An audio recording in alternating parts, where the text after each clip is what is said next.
Hey, Bitcoin wealth builders, Simon Dixon here, and welcome to episode 105 of Bitcoin Hard Talk. We've got a lot we're going to be covering today. We're going to be covering the main theme of the proof of weapons network. Is it weaponizing Christianity? And the answer is yes. And is weaponizing all religions in order to use you all as useful idiots, as it always has, in order to justify propping up the dollar with more death, destruction, war, and violence. We're going to be covering and make sure that we follow the money so that you are not a useful idiot and you can understand and see through the narrative. And we're going to be doing that through 3 sections. And we got a lot we're going to be covering today. So enjoy the ride. We're going to cut it up into different sections. But if you're tuning in live, we're also going to go over to a live interview that I did. And so what are we going to be covering firstly? In section 1, part 1, we're going to be doing this week in Bitcoin. And the main overarching theme is a question I get a lot. And I just wanted a blog and some concrete answers to the questions that we've been thinking about for a long time, which is quantum computing and other attack vectors going to take down Bitcoin? I'll give you my answer, and I'll actually go through all the live attacks that are happening right now. And I've seen all the attacks from my 14 years of being involved in Bitcoin since $3. In part 2, this week in macro, we're going to be going through how artificial intelligence is now currently really reshaping the job market. And we're starting to see the first indicators in the data, as well as how it's affecting the economy right now, so that we can prepare for this world of Bitcoin, AI, and central bank digital currencies that I've been preparing people for ever since I've been going live on YouTube. In part 3, we're going to be doing this week in geopolitics. That's where we're going to be going through the main theme, having understood what's happening on the technical side, what's happening on the macro side, and then we can look at why are we suddenly getting all this media attention around Nigeria? Why is Trump coming after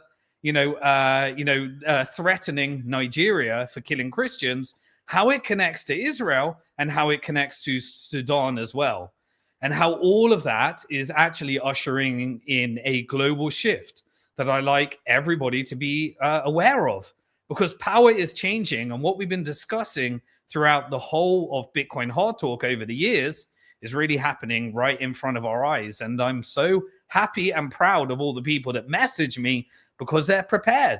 And now they're more relaxed because they're not a victim of the media and listening to all the lies of politicians and thinking that the leadership is going to change something. And they were all chilled when all these different changes are happening right now. People were panicking. Is Mondani going to implement communism and change America? Is everyone going to suddenly leave New York? People that follow the money, they're a lot more calm and they can see through the narratives. They can understand what's really happening. And in part 4, I'm going to leave you with an interview that I did. And I'm trying to play the interviews. I've been doing a bit of the podcast circuit. And this week I did an interview with Robert Breedlove. And we're going to be playing that. So let's jump straight in. I got a lot that I want to cover. And let's go through this week in Bitcoin. Will quantum computing and other attacks take down Bitcoin? So I want you to understand how Bitcoin was built. Bitcoin is the world's largest distributed supercomputer. In previous episodes, we answered and went through the whole history. When people ask if it was created by the CIA, people should check out Bitcoin Hard Talk episode 103 if you're interested in that topic. But we've had attack vectors ever since. It is open source code where everybody can propose Bitcoin improvement proposals that exists on the world's largest supercomputer with no backdoor, and everybody backs up and runs and can verify transactions through running nodes. So you have nodes, you have miners, you have developers, and you have Bitcoin, the actual payment network and payment rails, which works where you can own your own money, spend your own money, and have a fixed monetary policy that no one can ever change. There'll only ever be 21 million Bitcoin, and it is designed in order to react to attack vectors. So Bitcoin is always under a state of attack. Now, the more hash power that is secure in the Bitcoin network, the more secure it is against attacks. So let's go through some of the attacks that are happening right now. Bitcoin has been called an anti-fragile network. What that means is it always reacts to the attack vectors that are thrown upon it, and it hasn't had no downtime. The white paper was released 17 years ago last week, and now we're 16 years birthday into Bitcoin coming up as well. So Bitcoin is always under attack. Now, the latest attack, and I want to make sure that you understand the answers, is the quantum computing attack. Now, quantum computing attacks everything that relies upon cryptography. But what does that actually mean? Firstly, the entire internet, the NSA, nuclear power plants, banking, the Federal Reserve, Bitcoin, all of it relies upon cryptography. And so if you can crack that cryptography by having vast supercomputer quantum computing power that is able to process, what does that actually mean to Bitcoin, which relies upon SHA-256? And I don't want to go too geeky. I want to make sure that you understand this so that you're empowered to understand whether you want to protect yourself using Bitcoin. And when people fear you into the quantum computing attack, which is a real thing, we embrace it head on and we understand the risks.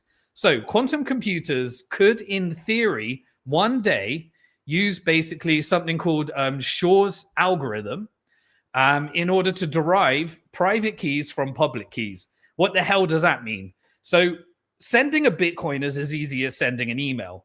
Everybody has a public key. So if I want to send you some Bitcoin, you give me this long string of numbers. You don't say, send it to my bank, here's my IBAN and SWIFT number.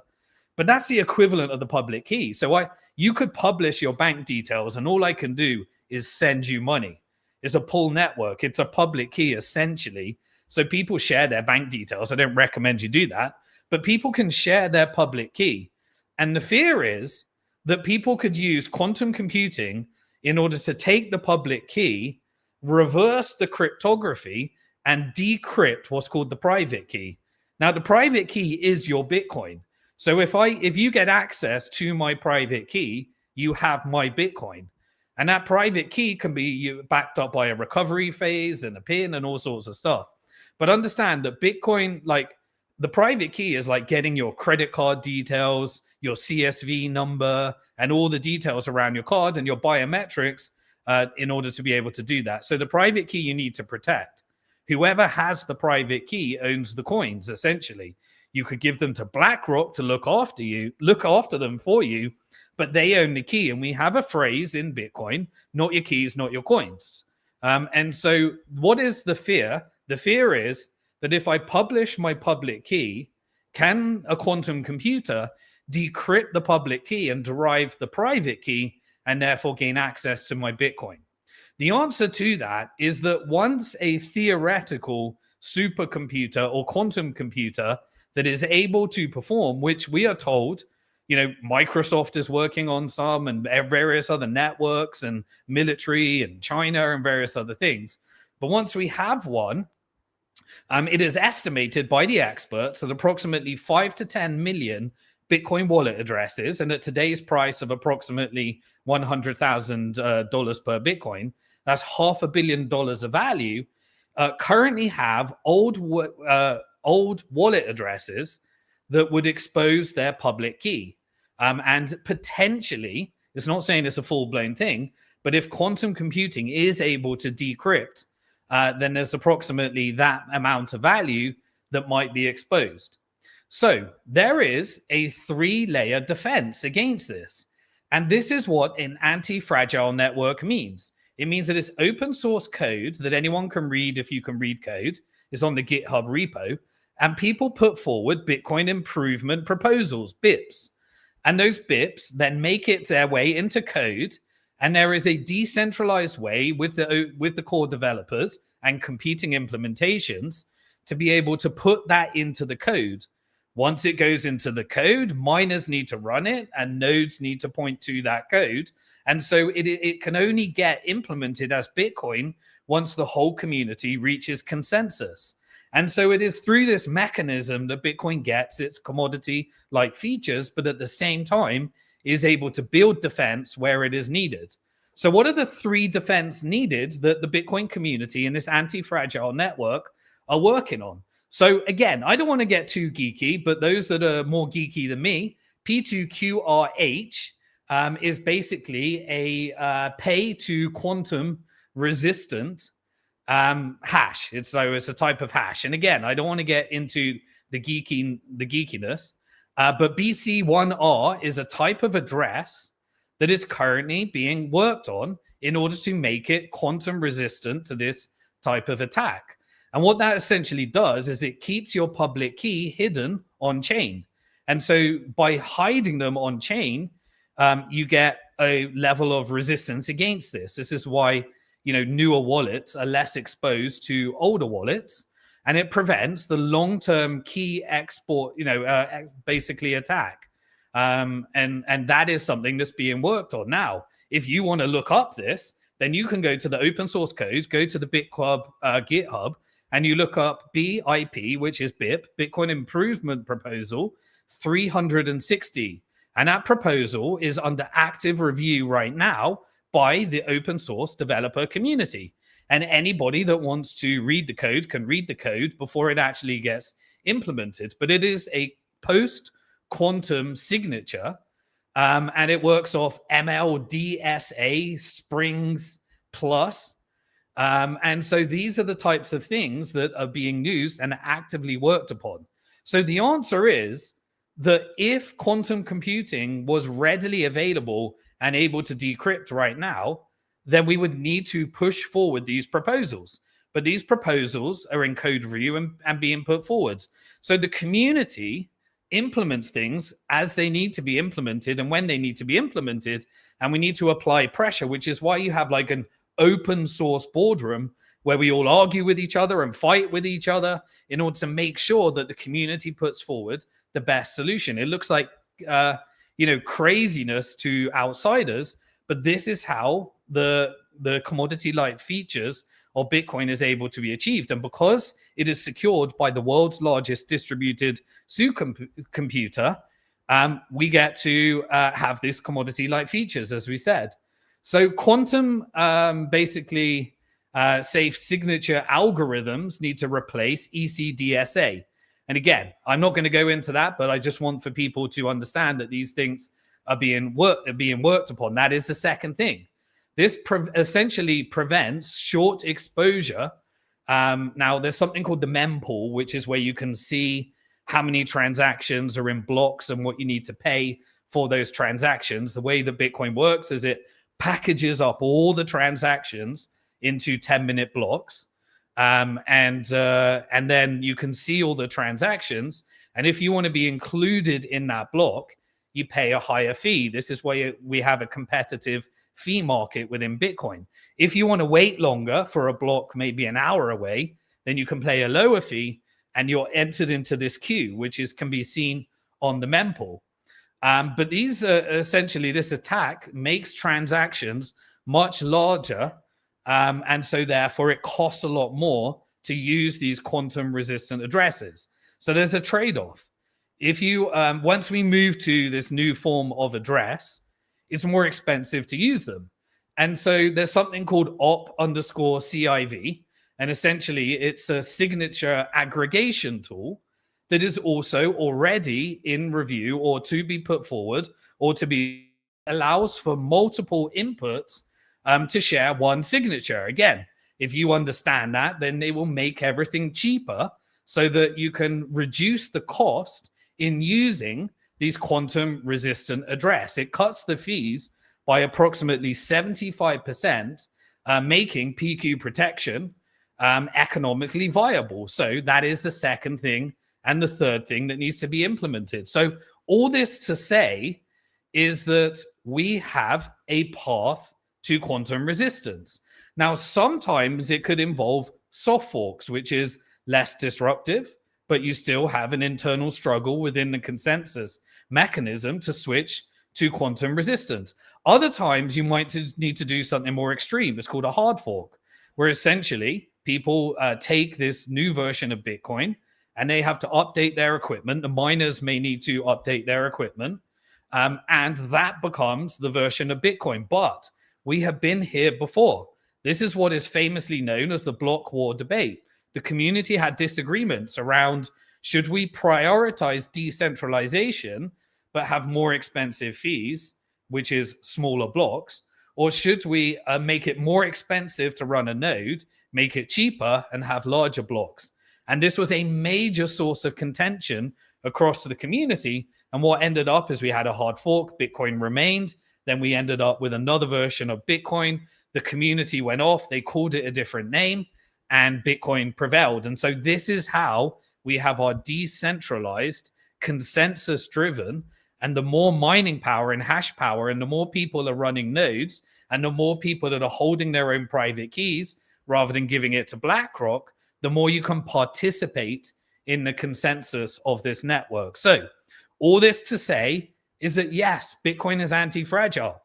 We know that quantum resistance is set to decrypt cryptography in the future. It is an existential threat on everything on the internet. It's not unique to Bitcoin. And therefore, we have a timeline in order to adjust to this new technical challenge. What is that timeline? Between 2024 and 2025, it was when it was started. We started working on P2QRH soft fork, which was Bitcoin Improvement Proposal 360. Now, in 2025, we're coming to the end. I estimate over the next couple of years, between 2025 and 2027, we'll have lots of drama around post-quantum signatures and the updates that we need to have in order to make that happen. And then in 2027 and beyond, we'll have probably op_CIV, which is what I talked about, which is the optimization. And so this is the path that we always go through. So you have a choice. You can either say, I'm never going to be involved in Bitcoin because I don't understand whether the quantum challenge is going to be overcome or not. Or you can recognize we've already got this covered. And so in Bitcoin Hard Talk, episode 100, people say, I'm not going to be involved in Bitcoin because of the CIA. I took that one head on. You make it out like we haven't covered this. I've been involved in Bitcoin for 14 years. I've heard all the objections every single day. And if I thought there was genuinely an attack vector that we haven't got covered as an open source community, that's why Bitcoin is different. It is proof of work. That means in order to mine Bitcoin, you need to prove you're doing the work. And we have a network that nobody can compete with.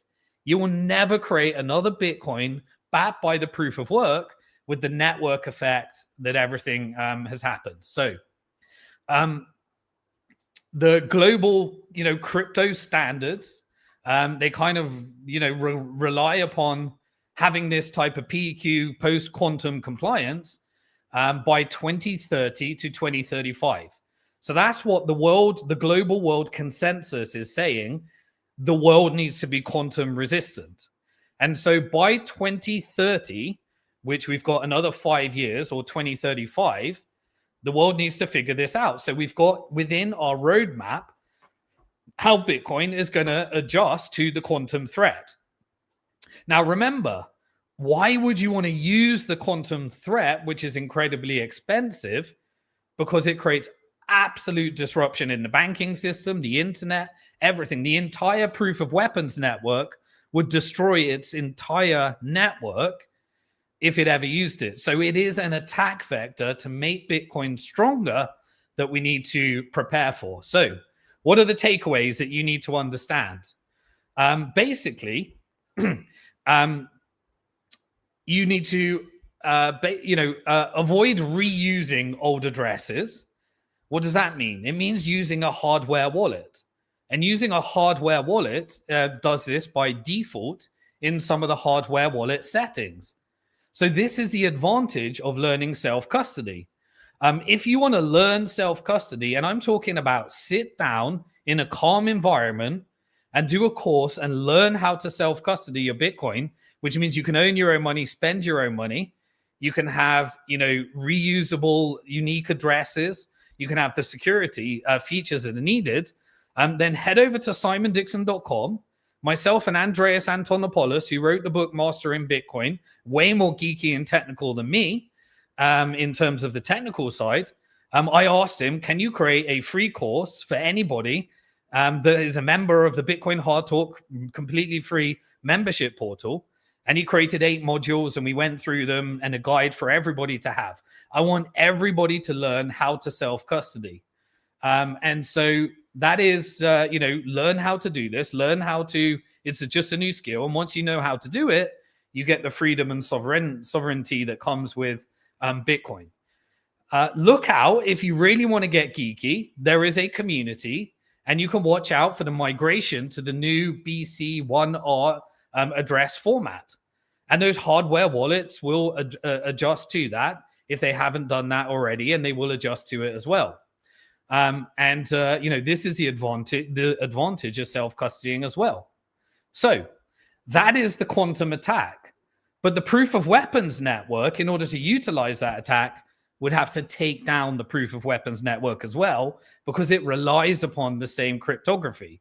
So when I did was Bitcoin created by the CIA, I went through the technology and the cryptography that was created by factions connected to intelligence and NSA, and showed how these open source libraries were used as well. But there's no backdoor. It's not a server. It is a distributed supercomputer. So while we're on the quantum attack, why don't I just be comprehensive and go through some of the other attacks that are happening live in real time right now, so you can understand how this works. Firstly, there is a legal attack. That legal attack is, in fact, the Genius Act and the Clarity Act. They want to basically target unique addresses. If you look at the Genius Act, while they're saying that this is about embracing crypto and becoming the center of crypto, if you're a long-term listener of Bitcoin Hard Talk, you'll know that it is a psyop to usher in the digital stablecoin version of fiat currency, give banks special advantages, and integrate it with artificial intelligence and surveillance state and all sorts of social credit scores. But they're saying, we're giving you your freedom via crypto. Bitcoin is the resistance against the crypto attack. But what it was in the Genius Act and what is likely to be in the Clarity Act? Well, what they want to do is they want to target CoinJoin. CoinJoin is a service that allows you to anonymize your transactions while they are publicly published. And these are legal attacks that they'll try and use in order to stop you using anonymization tools. It also wants to stop you using unique wallet addresses every time you do a transaction, which is the best security process. And that's built into some hardware wallets by default as well, to stop people tracing all your transactions as well. And so the US government is an attack vector. They want to seek to maximize, their crypto opportunity, because what are they doing it for? Well, you know that the US government works for the Proof of Weapons Network via lobby funding from the financial industrial complex, military industrial complex, technical industrial complex. And they are weaponizing crypto and stable coins in order to roll over the debt. More of that we'll be covering in the macro section. But we need to watch the cases that are happening. So while the Trump administration says we're becoming crypto capital of the world, the Proof of Weapons Network and the Department of Justice is actually sentencing and wants to take down the Samurai wallet developers for 5 years. And what did these Samurai wallet developers do? Well, they created a wallet that's integrated with a CoinJoin that gives people optimum privacy in order to create unique wallet addresses every time they do a transaction. But it is code, and that code is self-custody. And that self-custody means it exists on your device. It's not a centralized server, so they can't be held responsible for it. Code is speech. This is a violation of freedom of speech, and this is why it's an important court case to watch. This is why they are essentially manufacturing civil unrest at the moment, so that you can be in a situation where you opt in for the police state, the surveillance state, and they can use words like, say, you created code, a terrorist used it, and therefore you have no constitutional protection, and we can just carte blanche, violate the Constitution. This is happening as we speak, as the government and the Proof of Weapons Network is being weaponized by the Proof of Weapons Network and the financial industrial complex. Anyway, it is ushering in the changes in the name of safety. This is why I want to warn you about all the divide and conquer strategies that I'll be covering in the geopolitical section. I don't want you to be a useful idiot where they use narrative in order to take away your rights, which is what they're doing with the whole Trump administration, saying that he's out to save the Christians. And that's one of the themes. I want you to understand the attack vectors and how they'll eventually come back to your freedom. So this case that is happening right now will make a precedent for open source development. What else is happening? Well, they use the hotspots in order to change the law and then take away your freedoms. And another one that's happening right now is the FTX scammer that I believe was installed. He had meetings with Gary Gensler when our industry couldn't, Sam Bankman-Fried, that created FTX. He's in prison. And now he's fighting back in court. And he wants to basically, I believe he is somewhat a agent that was thrown under the bus, even though he did commit crimes. That's how these blackmail operations work. But he was deeply connected into the crypto banks that were taken out on Operation Choke Point 2.0. You know, I've covered this many times in previous episodes, but Sam Bankman-Fried now wants to get his freedom. So he was currently in the legal case right now, fighting against it. Obviously, he's the disgraced FTX founder. He cost people billions of dollars. And then the lawyers scammed everybody by spending $1 billion of client money to hand over client assets to the Proof of Weapons network. And then this was weaponized in order to usher in Wall Street's attack on the industry. And so I'm not apologizing for the sector. They put these people in on purpose, but then they also weaponize them at the same time as well. So he is on appeal right now, and he's looking for his hearing. Basically, he was found guilty 2 years ago, and now he's appealing, and we should keep an eye on these things, and I'll always cover it on Bitcoin Hard Talk as well. But his team claims that his trial was unfair and biased. And what is he using based upon that? He's saying that the company was solvent all along. That is really important to learn this lesson. I've covered it in Bitcoin Hard Talk in previous episodes, where they get you to, you enter into a company that can go into bankruptcy. So think of all these Bitcoin treasury companies. And then when you go into bankruptcy, they take any crypto in the company, any Bitcoin in the company, and they lock in the price of Bitcoin at a low price. And then if the price of Bitcoin goes up, they could basically say, I'll give you $17,000 per Bitcoin, which is what they did in FTX. Then the price of Bitcoin goes up to $100,000. They basically say, I don't owe you a Bitcoin, I owe you $17,000. They get to keep the upside, and then the criminals get to come along and say, hey, we weren't insolvent, because they were dollar solvent rather than Bitcoin solvent. These are the old tricks that are used in these chapter 11s. That's one of the attack vectors that you need to be aware of when people are investing in these Bitcoin treasury companies as well. Anyway, will it be his appeal, or could it even be a presidential pardon? Now, I don't think that will actually happen, and I do not like putting CZ in the same category as Sam Bankman-Fried. I think they were different crimes. But CZ managed to negotiate a 4-month prison sentence by handing over Binance to the US government, that then took over the compliance department in order to get data on 280 million accounts. Now, when the Trump administration took over, he basically did a deal with the Abu Dhabi Sovereign Wealth Fund and facilitated a $2 billion investment via World Liberty Financial and his stablecoin into Binance that can be a pipeline for ushering out dollars through the stablecoin into tax-efficient regions, and Binance being one of the largest exchanges.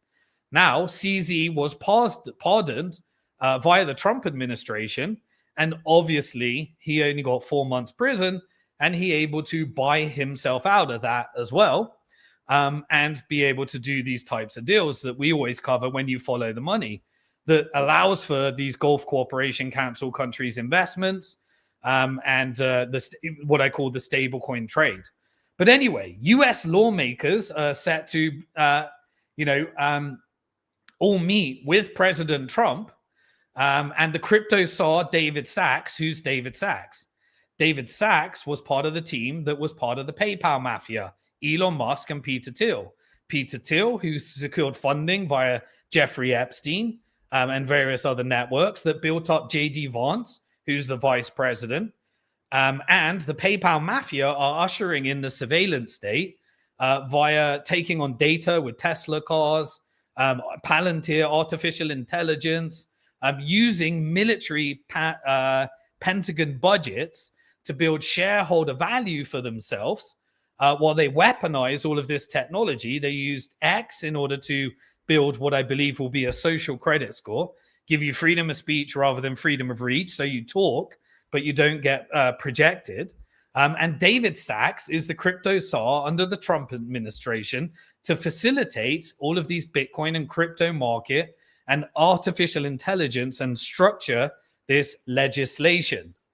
And so obviously CZ, these different networks, you've got these things happening. So, the whole crypto capital is fulfilling the agenda of the technical industrial complex of the proof of weapons network that is subordinate to the financial industrial complex, which through Genius Act and Clarity is giving themselves the ability to turn the Federal Reserves, the 3.5 trillion that's gone down to 2.8 trillion because of the government shutdown, into a stable coin. And then you have to have a banking license in order to get to be able to offer yield on these stable coins, so they get preferential treatment. And obviously JP Morgan, which is a shareholder in the Federal Reserve, is the one that's probably going to receive the most benefits there. So it's like a covert central bank digital currency, but where you hand over the power to the proof of weapons network, which is the corporate interests that control the government, are writing the legislation and have the largest lobbies and all of that stuff as well. So these are attacks that I will continue to watch. But Bitcoin is global. And so by centralizing Bitcoin in America and public companies and taking more and more public, you create an attack vector. What happened when China had too much control? Immediately, some of that went over to America, and the mining industry went from 60% to 40% America, 20% China. The opposite can happen in reverse as well, because we have this anti-fragile network. So these attack vectors are understood, but the network adjusts based upon what is happening, because we have this distributed supercomputer nodes and Bitcoin improvement proposals as well. What other attacks do we need to be aware of? Public company attacks. I've covered this a lot. Bitcoin treasury companies. They are weapons. They are financial weapons of mass destruction for Wall Street. I've covered this a lot. They want your Bitcoin, and I'll make sure that we have an update on how we're doing versus, the proof of work behind Bitcoin versus the proof of weapons network. I'm sorry, the largest attack vector is America, because America are putting more and more and more of their fiat currency, rather than into Bitcoin in self-custody, over to 401ks and tax efficient structures and borrowing again. They love leverage. They love gambling. And so they're going all degen with their Bitcoin. And that is giving more power to Wall Street. That was the original psyop of these financial weapons of mass destruction. And that's what these public companies are. Once you create a public company and you put Bitcoin in your treasury, you then have to borrow against your, the debt markets, as well as your stock value, and you become a tool for the financial industrial complex. And you are no longer independent. You work for them and your capital. This is the old trick that everyone's falling for. So every single public company is a tool for Wall Street by acquisition and pump and dump of those shares, which is using your money that you're contributing through your pension, your endowment, your student loans, which is securitized, financialized, create credit default swaps and collateralized debt obligations and mortgage-backed securities and real-world assets and tokenization in order to make sure that they complicate things so much that you hand over your Bitcoin to them. So don't fall for the psyops. This is the ultra financialization of a debt-based Ponzi scheme, because the dollar is debt and you have to push out the debt in order to make the money. They want to turn your Bitcoin into a financial weapon of mass destruction. Now, Robinhood, one of the companies I invested in an early round, later went public. I'm now selling all of my shareholdings to simplify into a boycott with Bitcoin in self-custody as soon as they become liquid. And Robinhood is now considering adopting a Bitcoin strategic reserve strategy. And so we are having more and more treasury companies. What are they doing? They're going to Wall Street, Cantor Fitzgerald, whoever it may be, and saying, please give me some more debt against my equity value. Allow me to unlock value so that I can use that to acquire more Bitcoin for the company. And we can get as much of this Bitcoin into Wall Street honeypots. The Michael Saylor model. Michael Saylor is scooping up 650,000 Bitcoin. Rather than you owning your Bitcoin in self-custody, you're giving it to Michael Saylor in order to make and bring in and centralize more power into the proof of weapons network. I want more people to be resisting as well. So I've been giving warnings against the Bitcoin treasury companies all along. Now, we're not going to be able to stop it, but I would like to resist against it with as many people in the Bitcoin Hard Talk community as well. Anyway.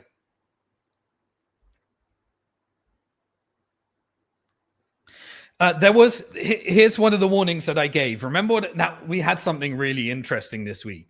One of the Bitcoin treasury companies created an absolute word salad to say we're the first Bitcoin treasury company that messed up our treasury and had to sell our Bitcoin because we got the incorrect equity and debt structure.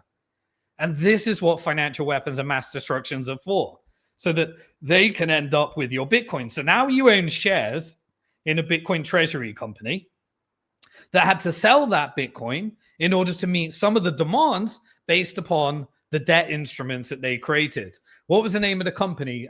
It was called Sequans. And what does it say? Let me quote what they said. Listen to this word salad. Sequan redeems 50% of convertible debt through strategic asset reallocation, i.e. convertible debt into equity, which is a debt instrument issued by a financial terrorist in the proof of weapons network that needed to call that money so that they could then restructure, i.e. sell Bitcoin.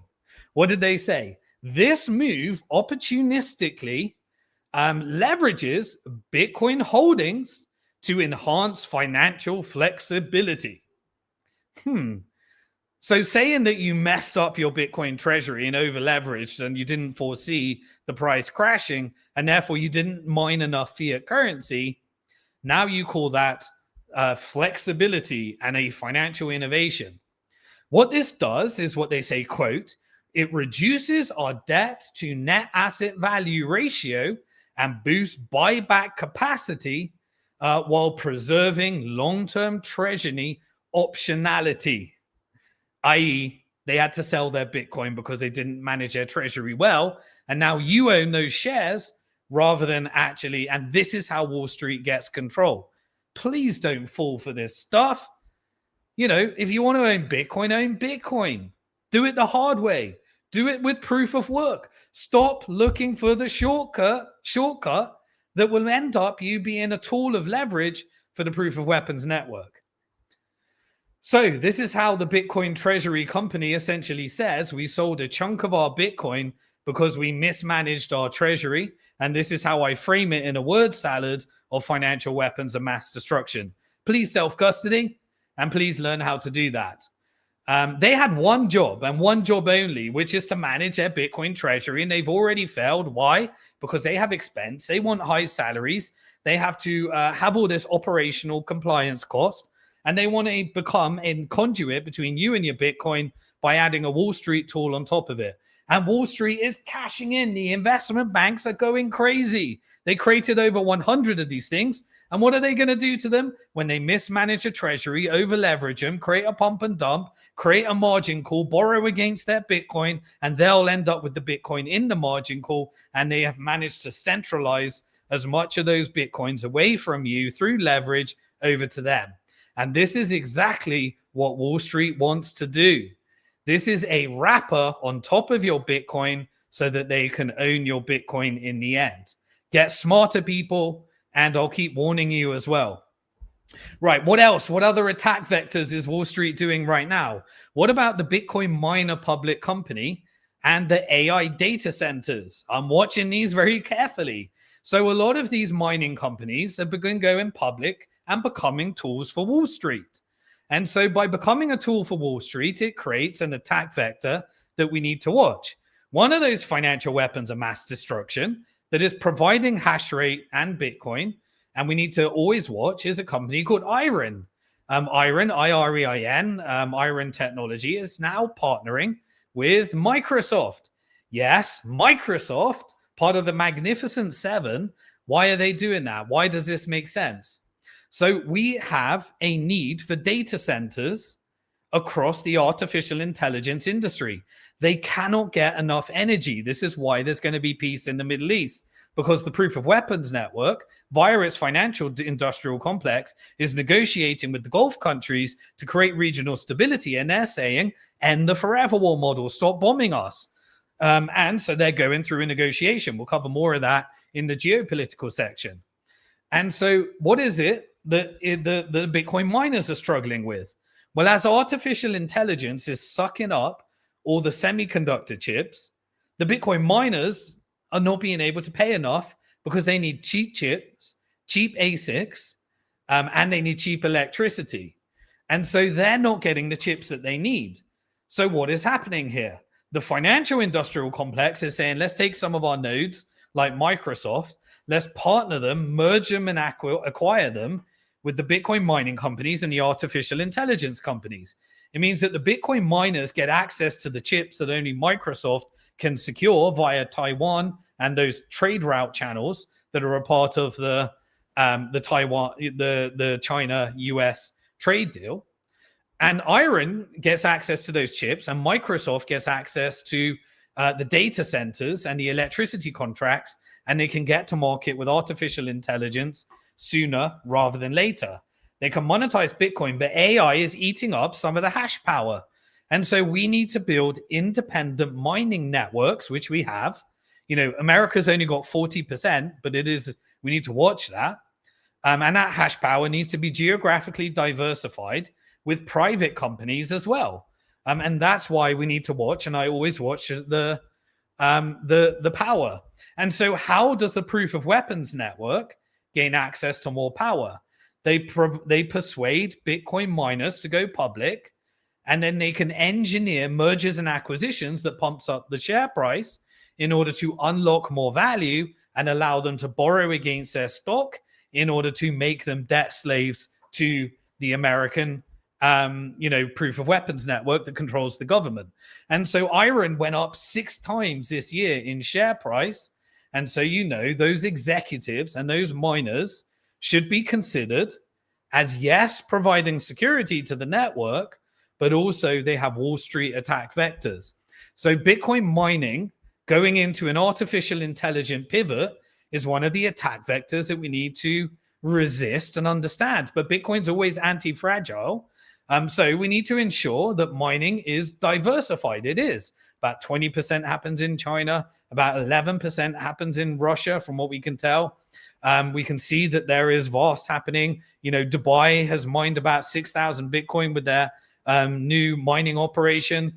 Iran is mining Bitcoin. There is a network that's happening through the trade between China, Iran, Russia, various other networks. And we need to make sure that Bitcoin remains, and obviously they are competing with their vast energy in the Middle East to be able to mine some of these Bitcoins and build these artificial intelligent data centers.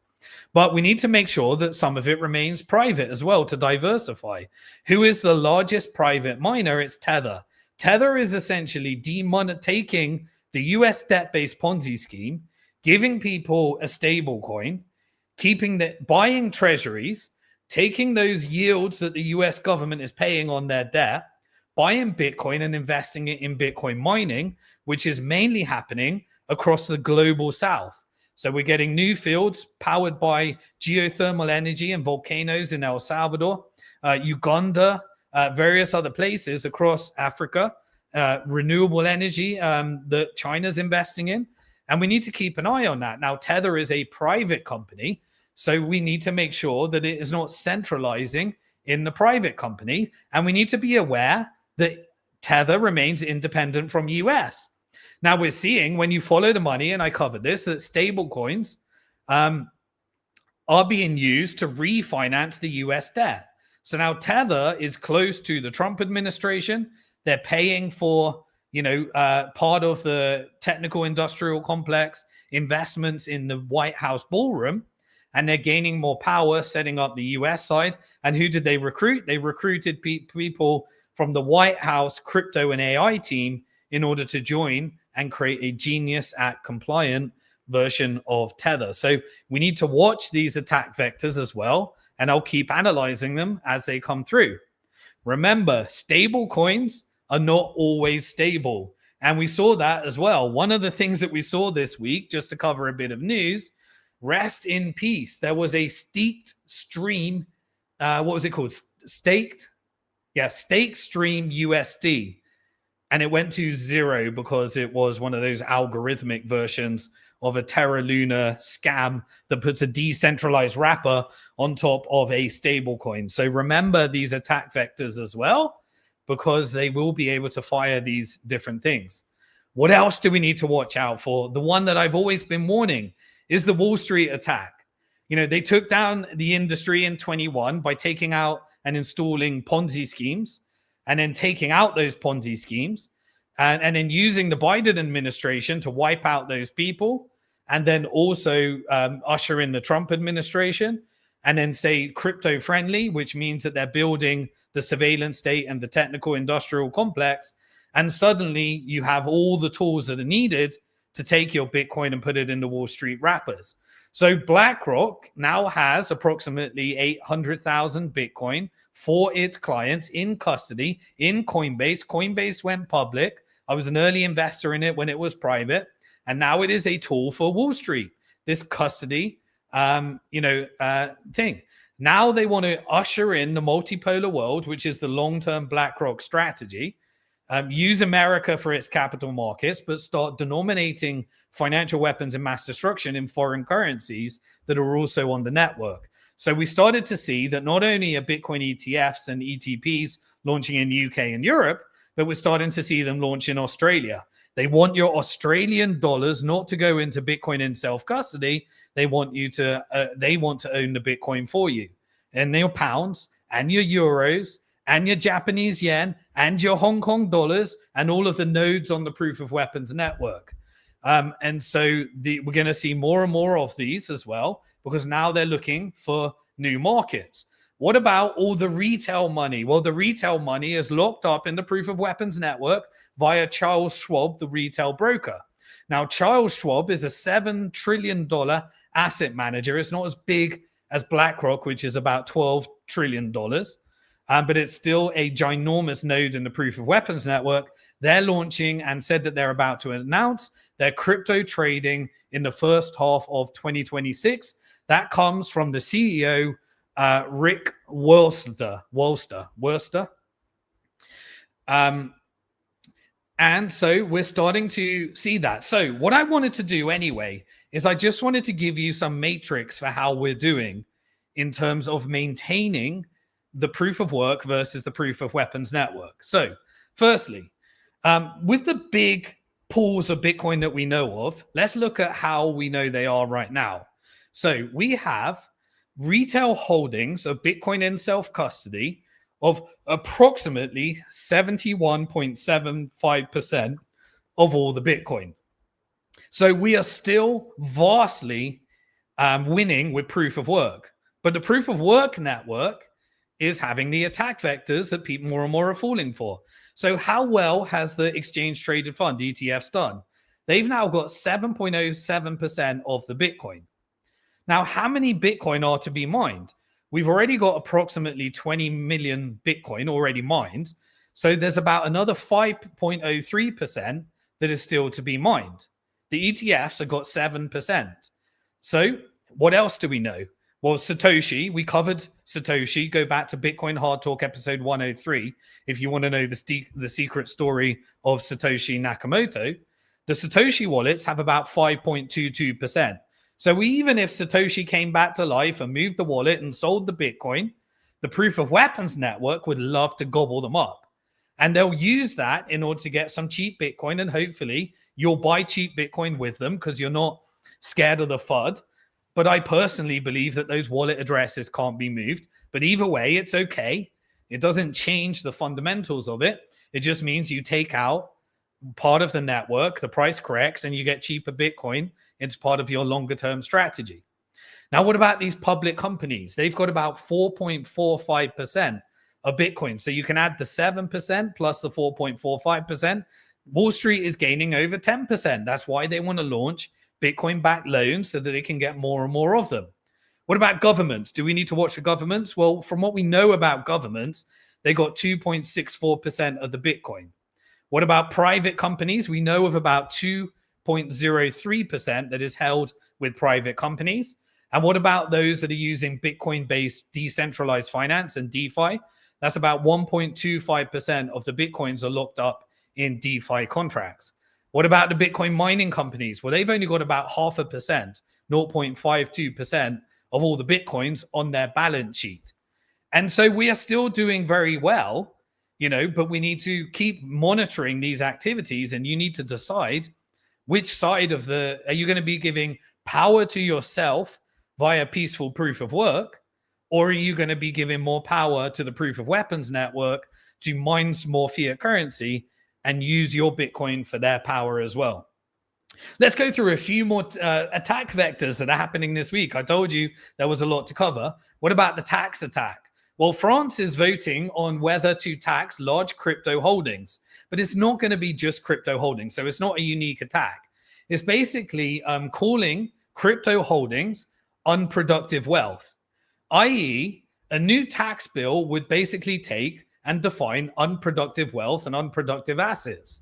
And if you don't use Bitcoin as part of that, or you could classify Bitcoin depending on their legal definition, that you could end up with Bitcoin as an unproductive asset. This includes art, this includes homes, this includes jewelry and what they would do is have a 1% annual tax. A 1% annual tax would mean that if you don't have the fiat currency to pay the tax, you'd have to sell the Bitcoin on the unproductive asset, even if you don't, the tax is due even if you don't sell. So you may need to sell to pay the tax. This is where Europe tends to be going in terms of their wealth taxes. So we need to understand that. We need to watch that. These are attack vectors as well.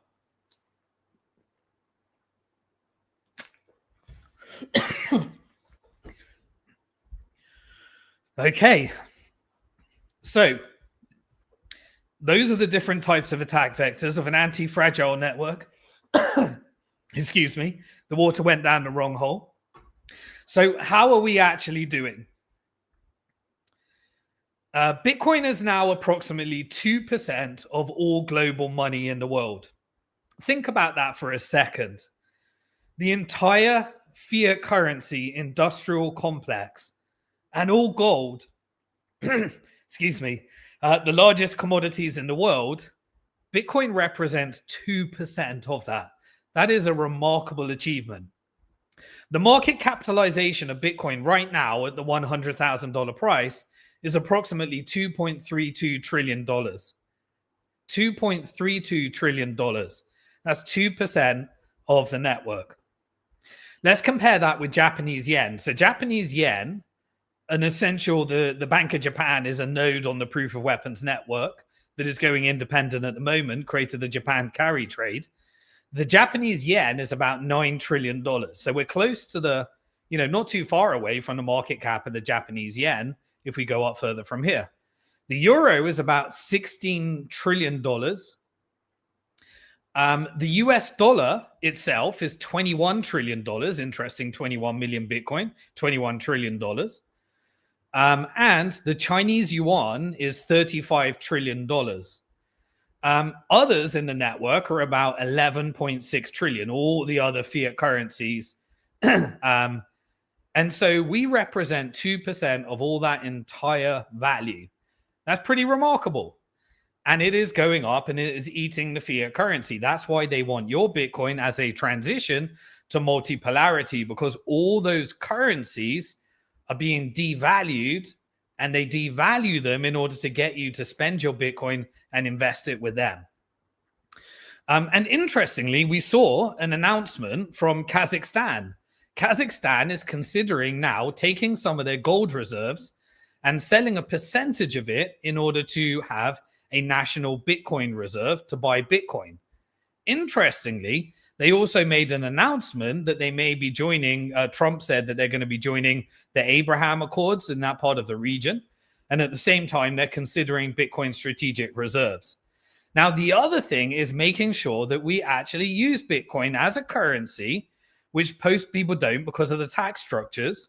But when you use it in tax neutral jurisdictions and have exemptions, that's why retail adoption is as well. So we had an announcement that Wall Street will now be accepting Bitcoin and other cryptos to make payments through a partnership with OnePay Cash.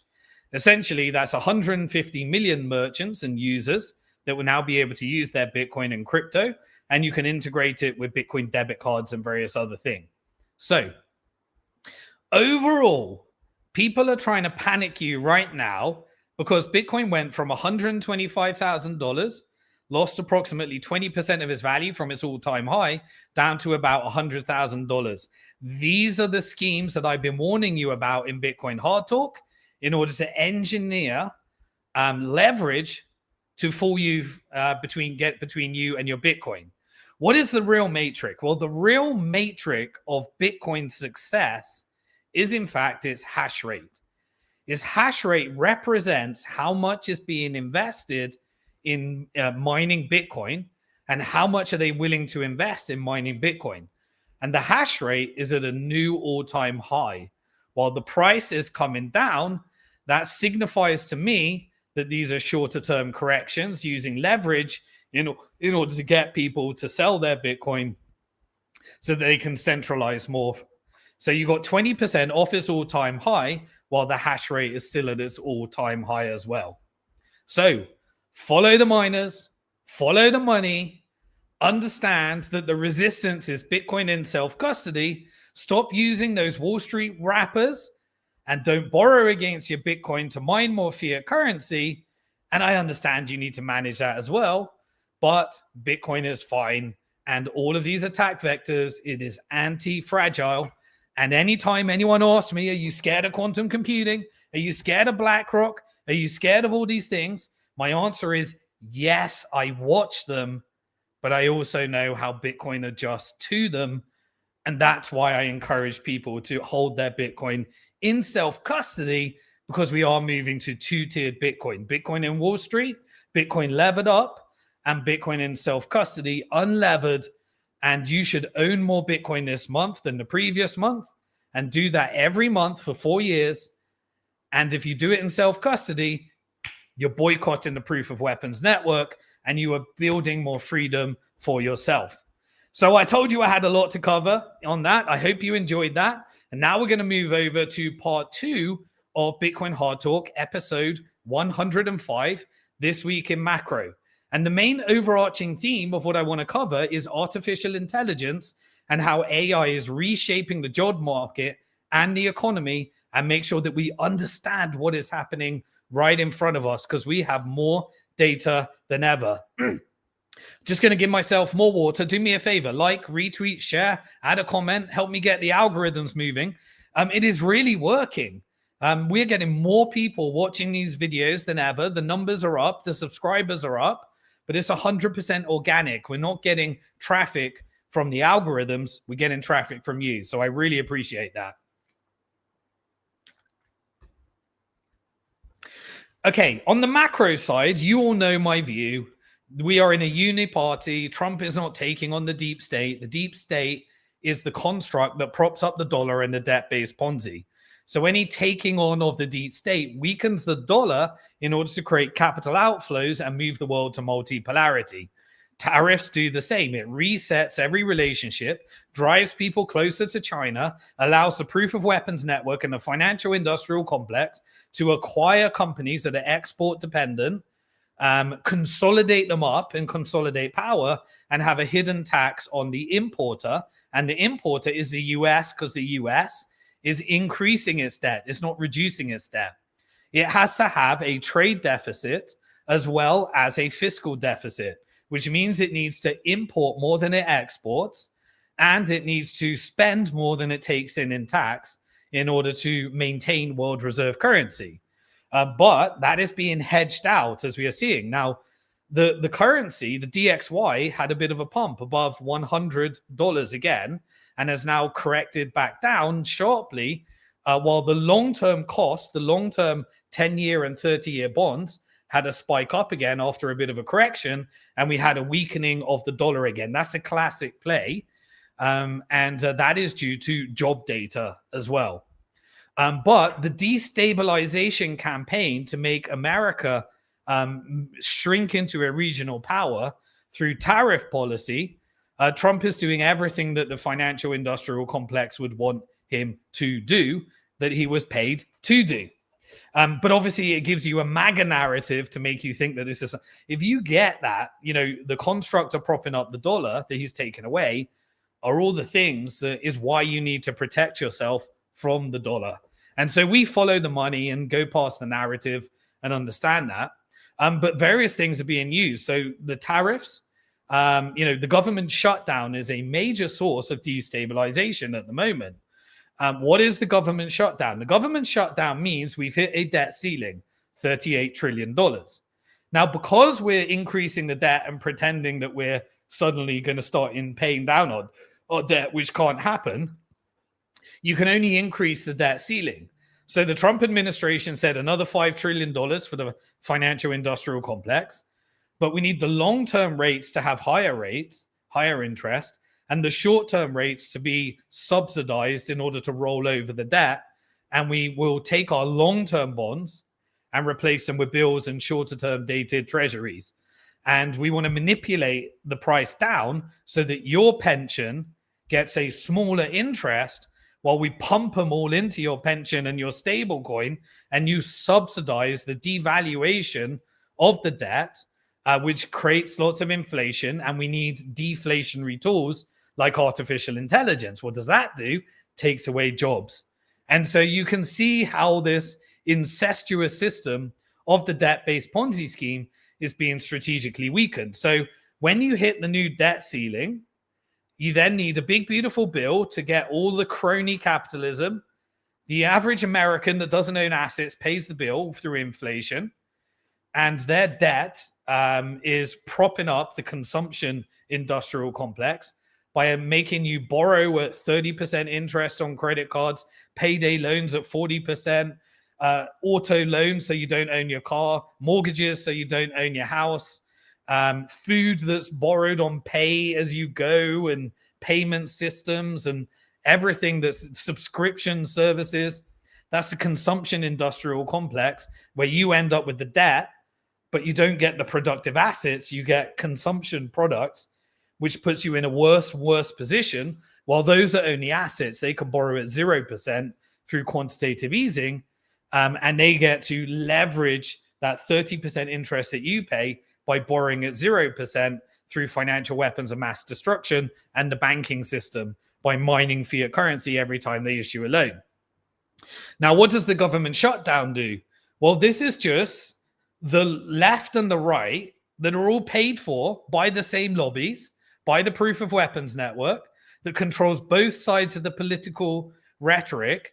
And they say, hey, you lefties, pretend that you're helping the people and give them some more benefits.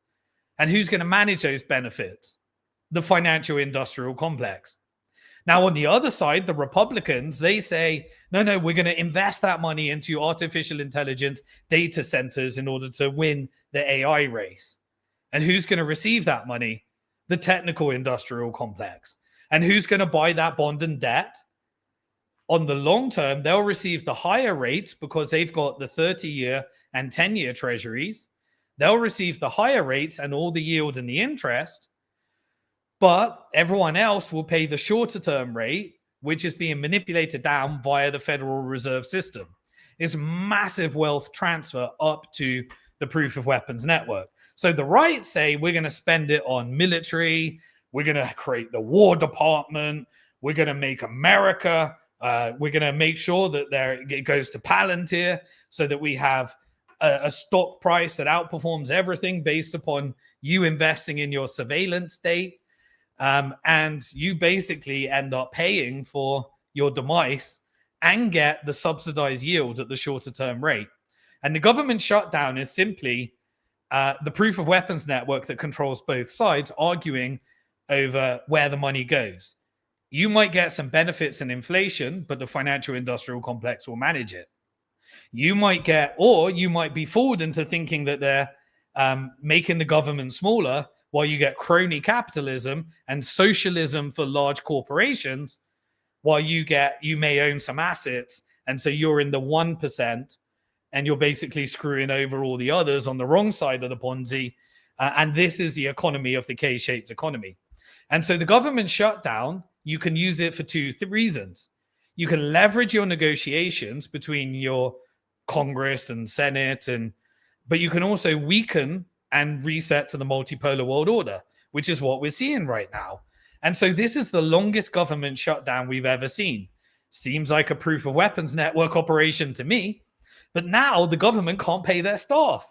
And so those that are traveling to America or away from America or within America are like COVID. They're getting their whole supply chain disrupted as this gets worse and worse. The travel staff, they need to continue working because airplanes need to fly, but they're not getting paid and they can't be getting paid. And so travel will be disrupted. There are delays, and then that impacts the economy. And we have all of these trickle down effects. The longer this goes on for. And so it is a good tool for bribing the politicians you paid for to get the money over to you to prop up the network. And you have socialism for the rich and socialism for those that own the assets. And then you call it capitalism. And what do the people do? The people do, no, we don't want communism. We don't want socialism. Don't give the money to me. Give it to them instead. And so you're going to print the money anyway, because this is how the dollar works. But people have been indoctrinated. So Mandani comes in and they're like, we got a communist. Please don't give them better bus rates. Please don't give them any of that stuff, because you're going to print the money anyway. But instead of it going to socialism for the corporations, you're arguing away socialism for the people that actually might be able to get free buses and various other things. Both are the same thing. One goes to the people and help the people that are shafted. The other goes to the corporations and makes you think that you got capitalism when you're arguing for a complete socialism of the wealthy as well. So that's the psyop. The model doesn't work. It's not capitalism. It's not communism. It's not socialism. It's just capture by the proof of weapons network in a debt-based Ponzi scheme that redistributes wealth away from those that are paying the highest interest over to those that get the lowest interest, that control the proof of weapons network via the financial industrial complex. So what is happening during this government shutdown? Well, now, remember, the Treasury, i.e. the government, has a bank account with the Federal Reserve. And they have an account called TGA. It's a Treasury General Account. Now, they can't pay any of their wages because they're in lockdown. So the Treasury General Account has now got $1 trillion because they loaded up prior to the government shutdown. And no one's getting paid. And so the money is stuck there. But that means that liquidity is not getting to the banking system. And so this creates a bit of a liquidity freeze, and you don't get the debt-based Ponzi scheme rolling over. So we're starting to see that there's a bit of a credit squeeze, and the reserves by the private banks, the shareholders of the Federal Reserve, has gone down from $3.2 trillion down to about $2.8 trillion. as a result of that. And so we're getting a correction in the market. And then the Fed announced we're going to do reduce quantitative tightening. And then they make it sound like they're going to be going to lower those rates. And so they're setting up for a ginormous pump and dump. People are going to sell their assets. And then we're going to get closer to quantitative easing. We'll get the end of the government shutdown once the proof of weapons network has extorted whatever side of this is going from you. And it's going to pump the hell out of the assets, which is going to make the rich richer, the poor poorer that owns those assets. And the lobbies are going to squeeze all the politicians as much as possible. And this creates an environment of corrections in the market. But who's negotiating these deals? Well, the finance houses on the other side, they know what's going to happen. So they're hedging, using their hedge funds, squeezing more money as they use their hedge funds in order to create these financial products as well. And so, it will resolve itself, but you get the whole story that they can say. Trump can say it's the Democrats. The Democrats can say we're looking after the people.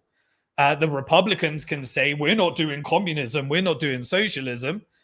But all of them are just squeezing the Americans and handing it over to the wealthy class, which is creating this populist movement where those shafted by the system are voting in Democrat socialists in New York, i.e. Mandani.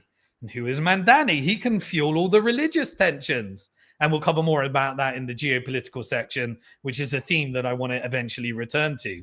In the whole, is Trump looking after the Christians, saving the Christians in Nigeria? We'll be covering more about that and follow the money so that you don't need to fall for the bullshit. And again, I know people call me Trump derangement syndrome. I'll do the same analysis on Biden. It's a uniparty system. It doesn't matter. It's the same thing. It's just a different flavor. So the U.S. Congressional Budget Office basically is believed to have been hacked by a foreign actor. So guess who they're going to blame? It's China. It's the Russians. It's Iran. So that it can persuade you that you need to usher in a surveillance state in order to send more money to Palantir so that you can sign away your constitutional rights and you get the Patriot Act 2.0, which is why they're creating religious and racial tensions all across the West at the moment. And so the Washington Post is releasing new hacks as well to scare the shit out of the American people. And at the same time, we got the data on layoffs. Now, the layoffs had its record month this month. And obviously that led to a correction in the market as well. But the companies are caning it. The new, the Magnificent Seven are laying off, but they're getting more and more capital as well because they're being vassalized further and further and further as well. So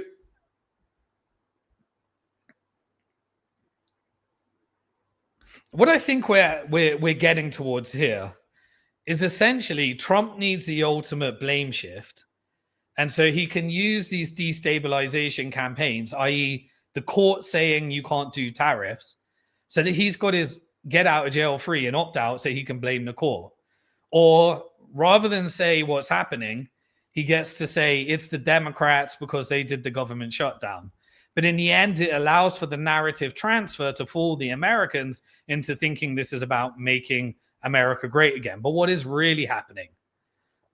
Massive mergers and acquisitions. This is consolidation and concentration to the proof of weapons network now that the government is subordinate to them. And we're getting more and more of those announcements. Warner Brothers is looking to be acquired by David Ellison, the son of Larry Ellison, or it's going to be Netflix. And so those important nodes, you're noticing a lot happening with Larry Ellison and Oracle. And he's been allowed through his 40% pump in share price to take over Elon Musk as the wealthiest person. And he seems to be getting all of these M&A deals.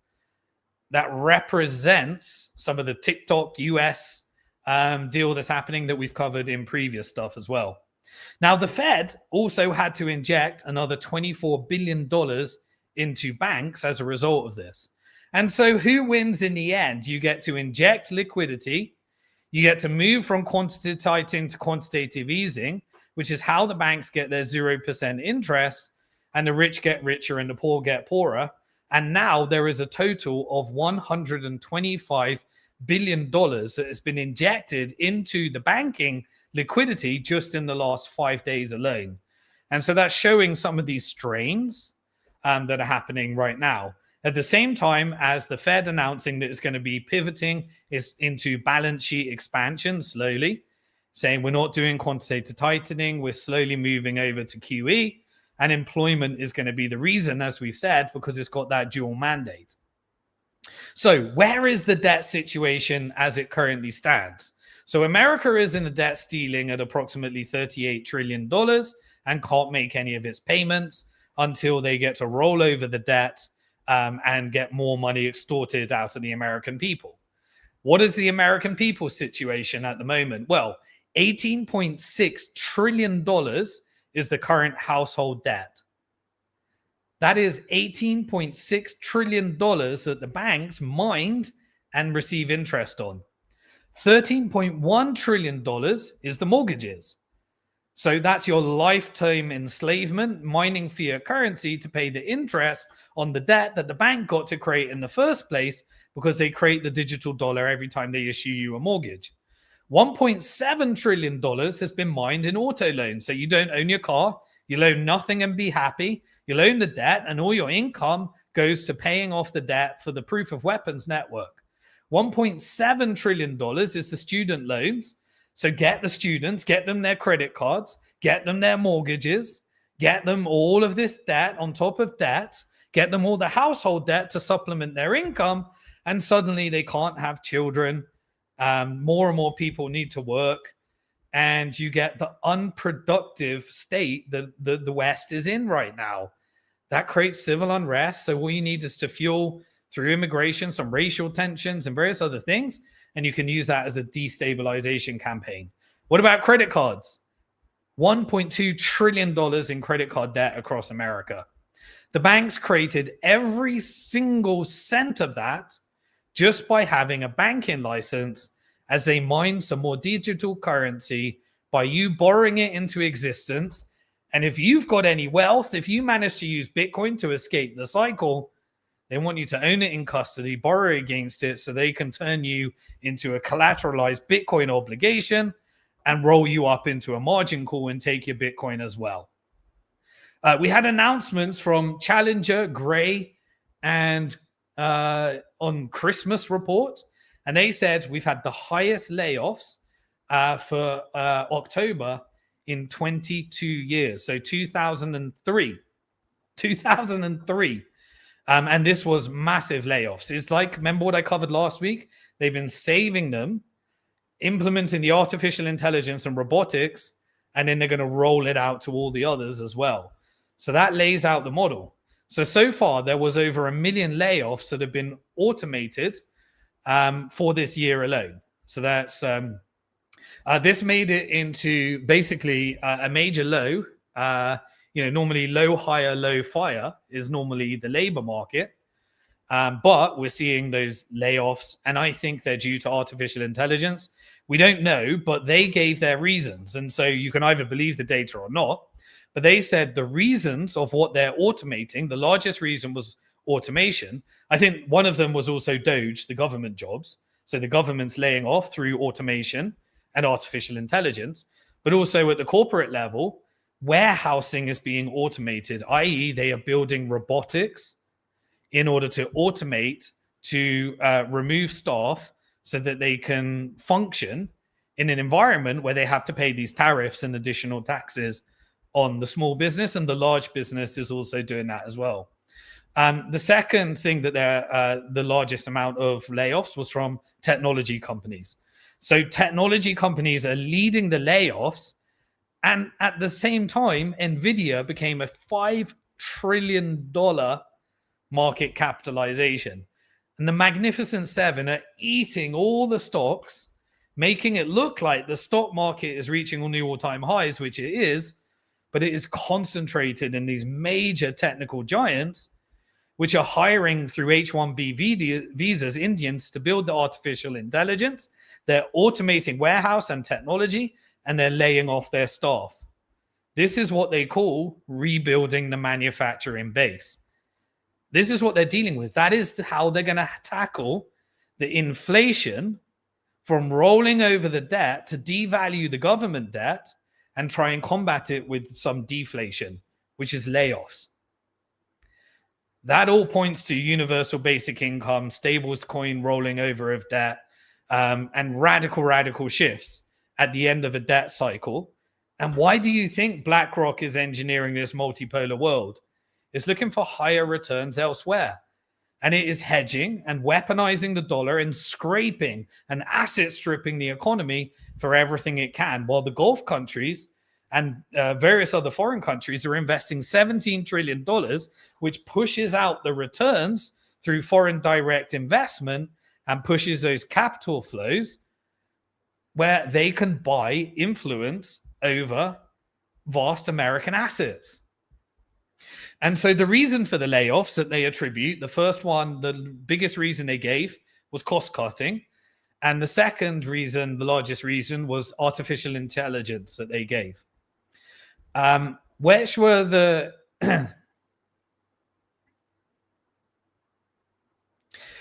okay, so those are the trends, and these are really starting to show up in the data. Now, maybe these are anomalies, but to me, everything's looking to this fiscal dominance strategy that we've been warning people about in the macro sections.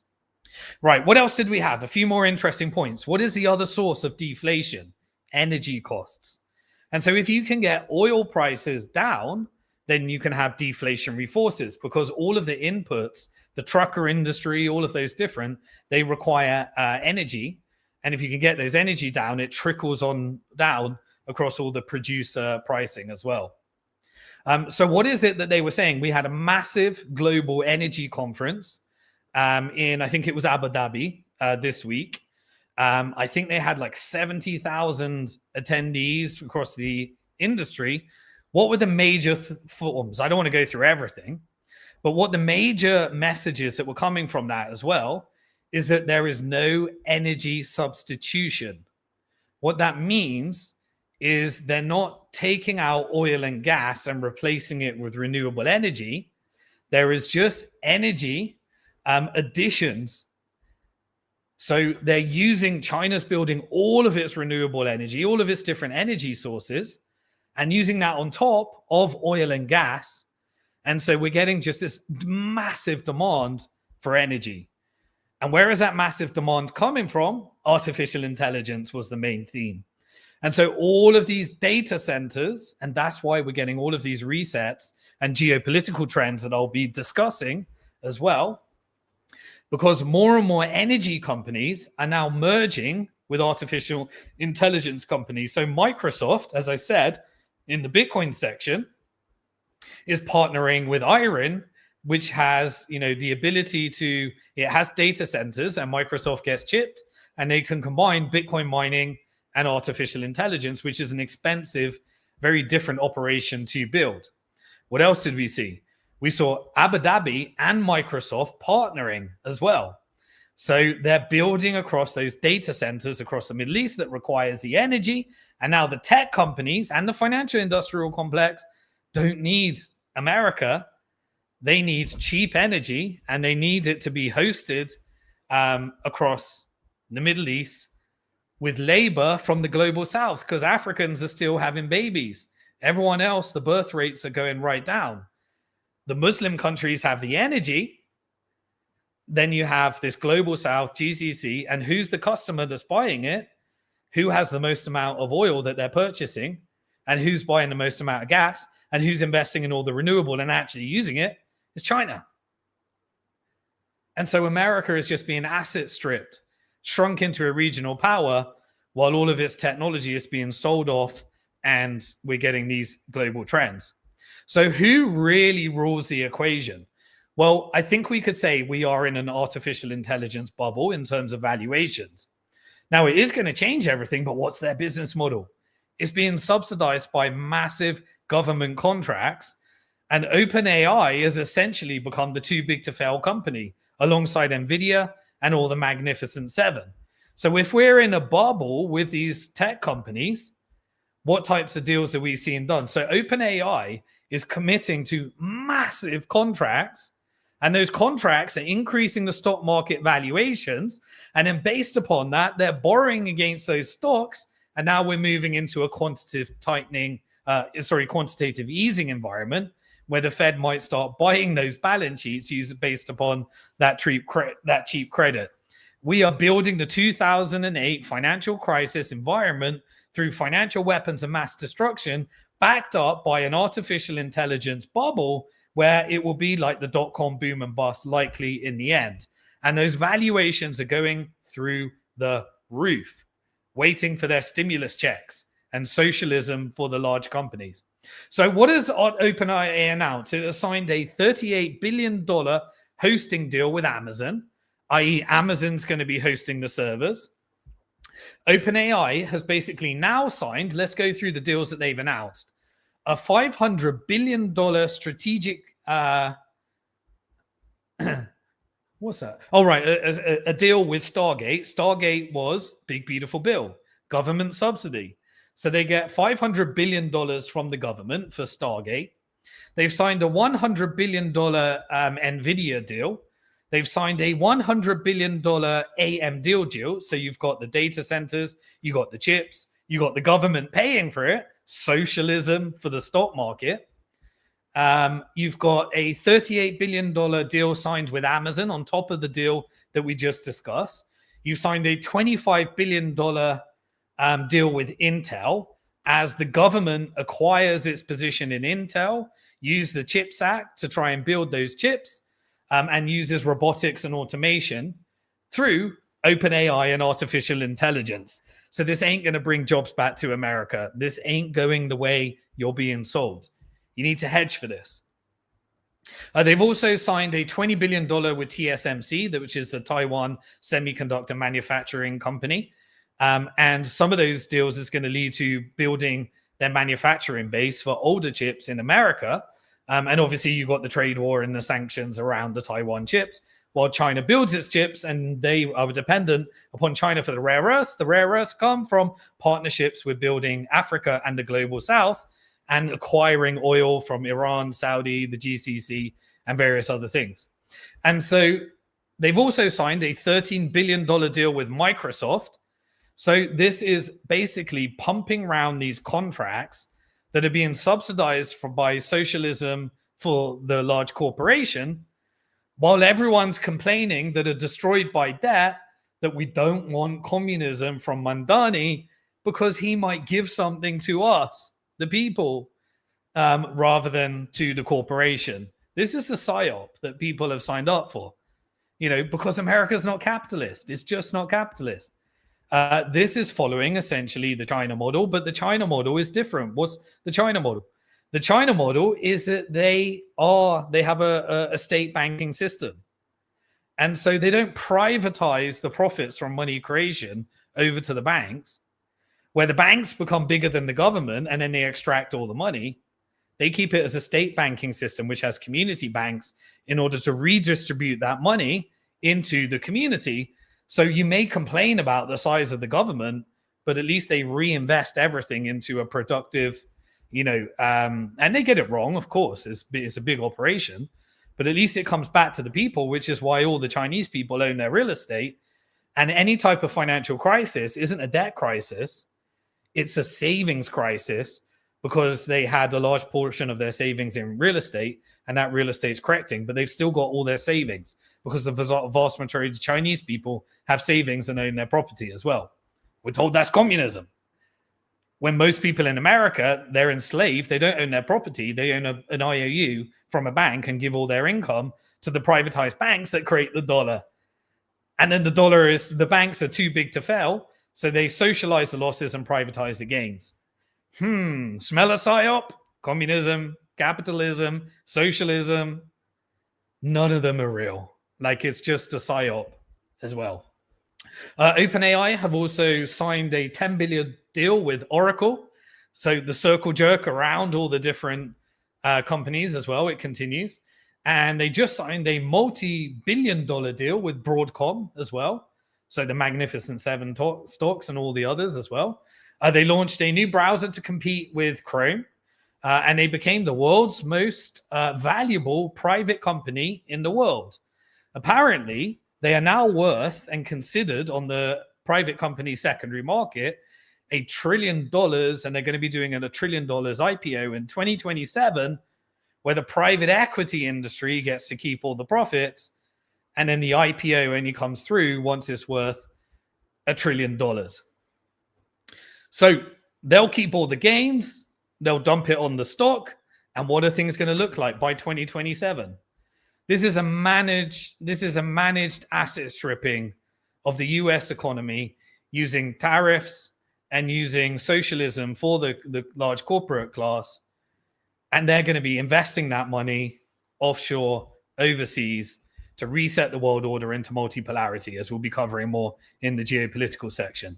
We are going to see 200 years of change in the next 5 years as a result of all of that investment that is happening. And it probably will be a bubble, but there will be major changes that lead to major layoffs at the end of it as well, based upon the data that we're actually starting to see in the real economy right now.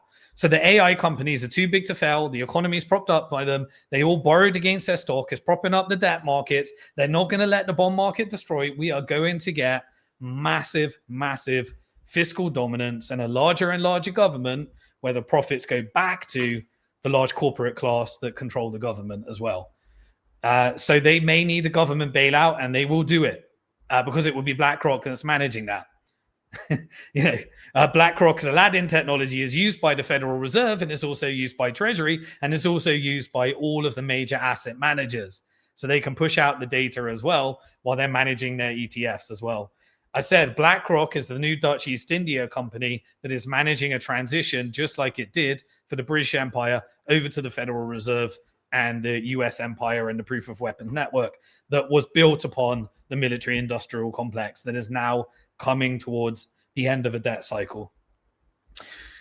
So I wouldn't invest against stocks because they're hedging and all money is pumping into that. But eventually they will carry that on until the last bond can't be sold, and they'll dump it on your pension and they'll dump it on your stable coin.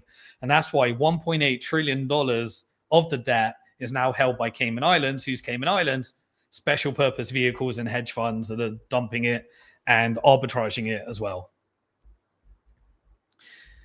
So I believe that we are in the midst of a generational technological shift, and everybody needs to adjust to that. And that is what artificial intelligence is telling us in both the employment data and some of the economic data, and expect more fiscal dominance, more bigger government, and eventually the government will shutdown will stop only once the corporate class has blackmailed and got all the money of that fiscal dominance, and the destabilization campaign continues as well.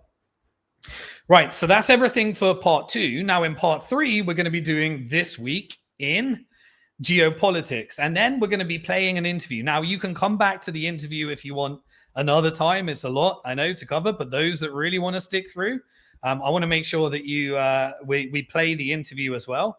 And I'm putting it here because I want it on the podcast, because people are downloading the podcast on both Spotify and Apple iTunes, and then they download it and then they come back and they listen to it in parts. We break this down into smaller videos and blogs. If you need this broken down into chunks, make sure you head over to simondixon.com. We post the different sections over there. And in case any of this on YouTube gets swiped, we also stream this on X, so follow me on X. Please follow me on Rumble as well. If I get cancelled, we're going to be streaming on Rumble. And I also back it all up in the Bitcoin Hard Talk membership portal. So get yourself a free login. And as a reward, you can get your self-custody course, the 8 modules on how to self-custody your Bitcoin, completely free. I have no sponsorship, no agenda. I got nothing to sell. Bitcoin made me free. I want a bigger community and more of you people free.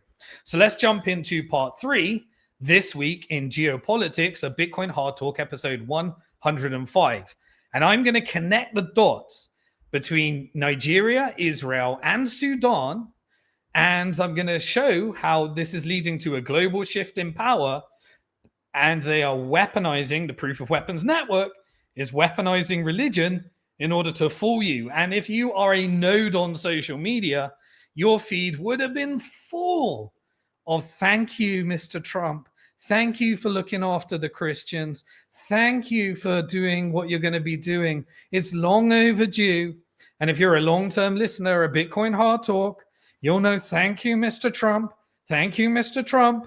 You'll know that the American military-industrial complex is the one paying for the covert operations. It's leading to the deep state killing in order to get those resources. So we're going to make sure that you understand the different players, how they fit together, and suddenly, after decades of crimes against humanity, why you suddenly believe that you're saving the Christians in Nigeria and you're caring about the Muslims in Sudan.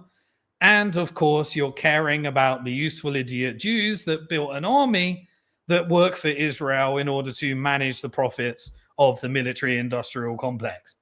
And what are they pushing out on social media? Hatred towards Jews, hatred towards Muslims, so that the Christians can believe that they're being invaded by Muslims and taken over by Jewish power. That is the racial and religious destabilization campaign. And you're either a useful idiot for that agenda because they want to divide and conquer. Divide and conquer is because the Proof of Weapons Network is taking the tactics that they used to use across the global south and they're bringing them back home. And that's why you're getting civil unrest across Europe. That's why you're getting open borders and closed borders, because they get to vassalize and they are looking to scrape and asset strip the last assets of the West while they hedge their bets and invest in multipolarity with the countries that are actually sovereign and still have their birth rates intact and still have their sovereign wealth to be able to co-invest and their energy that they need. Okay, so what happened this week? Well, you had a video which was Trump threatening an intervention for the Christians in Nigeria. And so if you watch the video, it looked very much like the 12-day war theater between Iran and Israel, where he comes out all aggressive and comes and they read the script and he comes out and he said, we are saving the Christians that are being targeted because we care. We care about the profits of the military industrial complex. And I'm told to say that. And I was written that script by the agenda that I'm fueling as well. So anyway, it felt very, very scripted. It fell a lot of people. It went completely viral across social media. And it looked like a sequel to the Iran-Israel 12-day war, which if anyone was watching Bitcoin Hard Talk, they'll know that we were covering it and saying, yeah, this gives Iran the narrative, Israel the narrative, and America narrative they need as they usher in those narratives. But it was never a real war. It wasn't like Iraq. It was actually agreed and I believe theater and led to the outcome that we were predicting, which was what we've seen ever since then. Don't want to go too deep into that as well. Okay, so if something breaks out in Nigeria, maybe we get some controlled strikes. My prediction is that it won't last long. America can no longer do the forever war in regions outside of its sphere of influence. It can only do it in Europe. It can only do it in Mexico, Latin America, South America, Central America, Canada. It can only do it in its regional Greenland, in its regional control. But Africa is rare earth mineral China territory, BRICS territory, and GCC Gulf Cooperation Council territory, which has been aligning with its North American corridor in order to have those rare earth minerals. And China has been investing through its Belt and Road Initiative to de-dollarize and reverse the International Monetary Fund, financial weapons of mass destruction, covert regime changes, death, destruction, and violence, and paid insurrections that by Western militia, paid for by USAID and the National Endowment of Democracy. And for those that don't remember, the Department of Government Efficiency, remember they said $697 million in 2024 went into ISIS and Al-Qaeda training camps so that they can use these militias to pretend that it's about Muslims killing Christians or Muslims killing Jews when they use them in order to destabilize regions and gain access to the routes and the corridors and the things they need. So if we get anything, I believe that anything we see in Nigeria, firstly, it probably won't happen, but I did say that about Iran and Israel. I didn't think it would escalate, but once it did escalate, I realized it was theater. And so I'm going to take that learning and apply it here. If it does escalate, it will be pre-agreed strikes to an agreed outcome, and China and the GCC would be on board with that outcome. And Nigeria would also be on board for that outcome. It will all be theater. It will be dressed up in religious narrative, but it's actually most likely a retreat from the US and Europe across the African colonized regions and a strategic handover via a BlackRock operation, which is splitting the world up into multipolarity. And they want regional stability within Africa. And so therefore they're taking America out because now the African countries are choosing who they want to get their investment from. Do they want it from China? Do they want it from IMF? And everybody's choosing China because the terms are less predatory than the IMF. And China's not saying how to govern their country, whereas the IMF is using neoliberalism, installing their central banks, taking over their resources, putting insurrections, doing destabilization campaigns, putting in their puppet governments, sending them money and corrupting and keeping the countries in poverty so that they can never build and have their own manufacturing base and their own resources. So everybody's choosing China. Just look across anyone. I was on Spaces all this week. All the Nigerian business people were saying we use everything as with China. You know, it's Chinese electric cars, Chinese 5G networks with Huawei, Chinese investments and infrastructure. You know, and they recognize the past. These were destabilized countries as a result of the post-World War II Bretton Woods order as well. So anyway, I think this will be another managed handover if we get anything, but it might just be narrative and it might be the strategic exit, because who are the militia? The militia are backed by Western interests. Western interests are government subordinate to the proof of weapons network, and they want the financial industrial complex to be able to invest in regional stability. So my forecast and my prediction is that they're trying to lever as many assets as possible.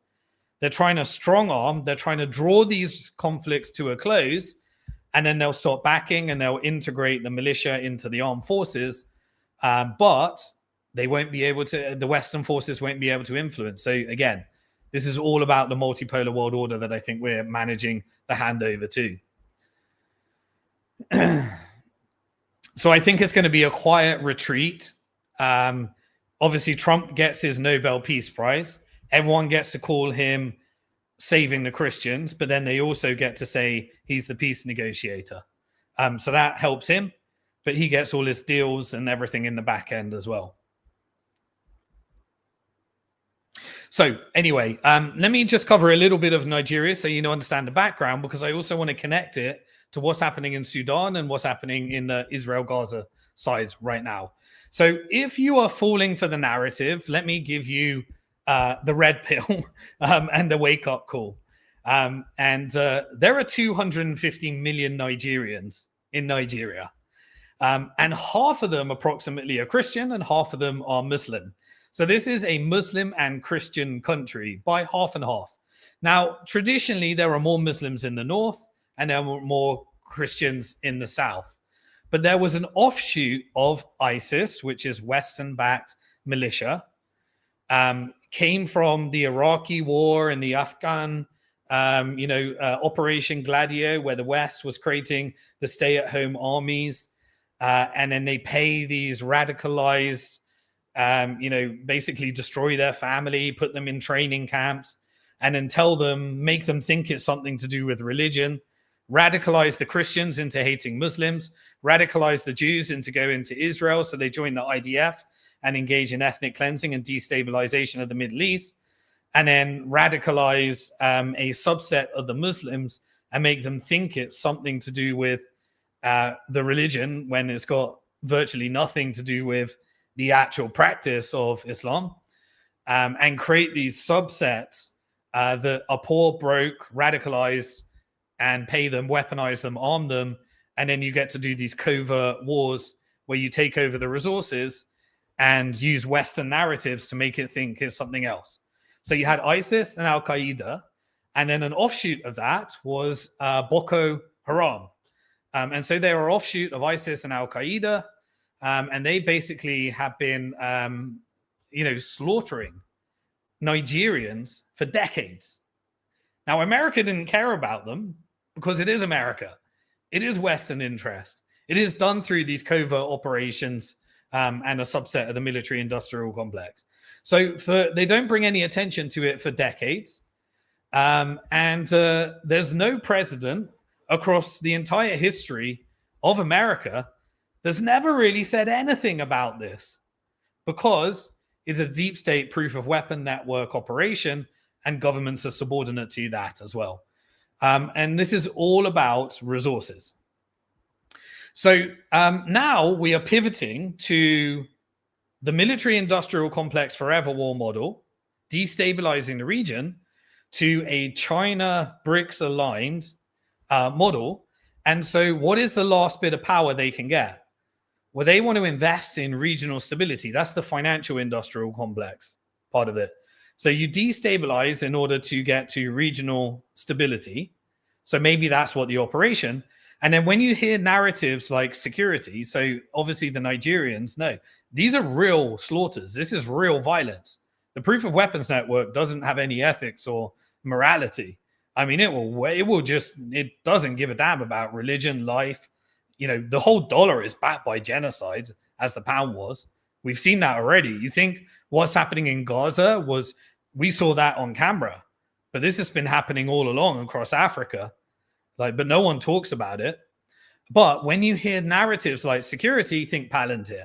So these are probably negotiations for the technical industrial complex, which is why the stock price of Palantir is way, way, way above any kind of its revenue. And it's all government contracted with Peter Thiel and Alex Carr, who were essentially agents that were CIA funded and got Jeffrey Epstein funded back in the day as well. Now, who are they negotiating with? So Trump creates a narrative. It's the Christians. It's the Islamists taking on the Christians. We're going to save the Christians. That means this is a negotiation between the technical industrial complex, financial industrial complex, negotiating with China. China is negotiating the exit because China empowers BRICS.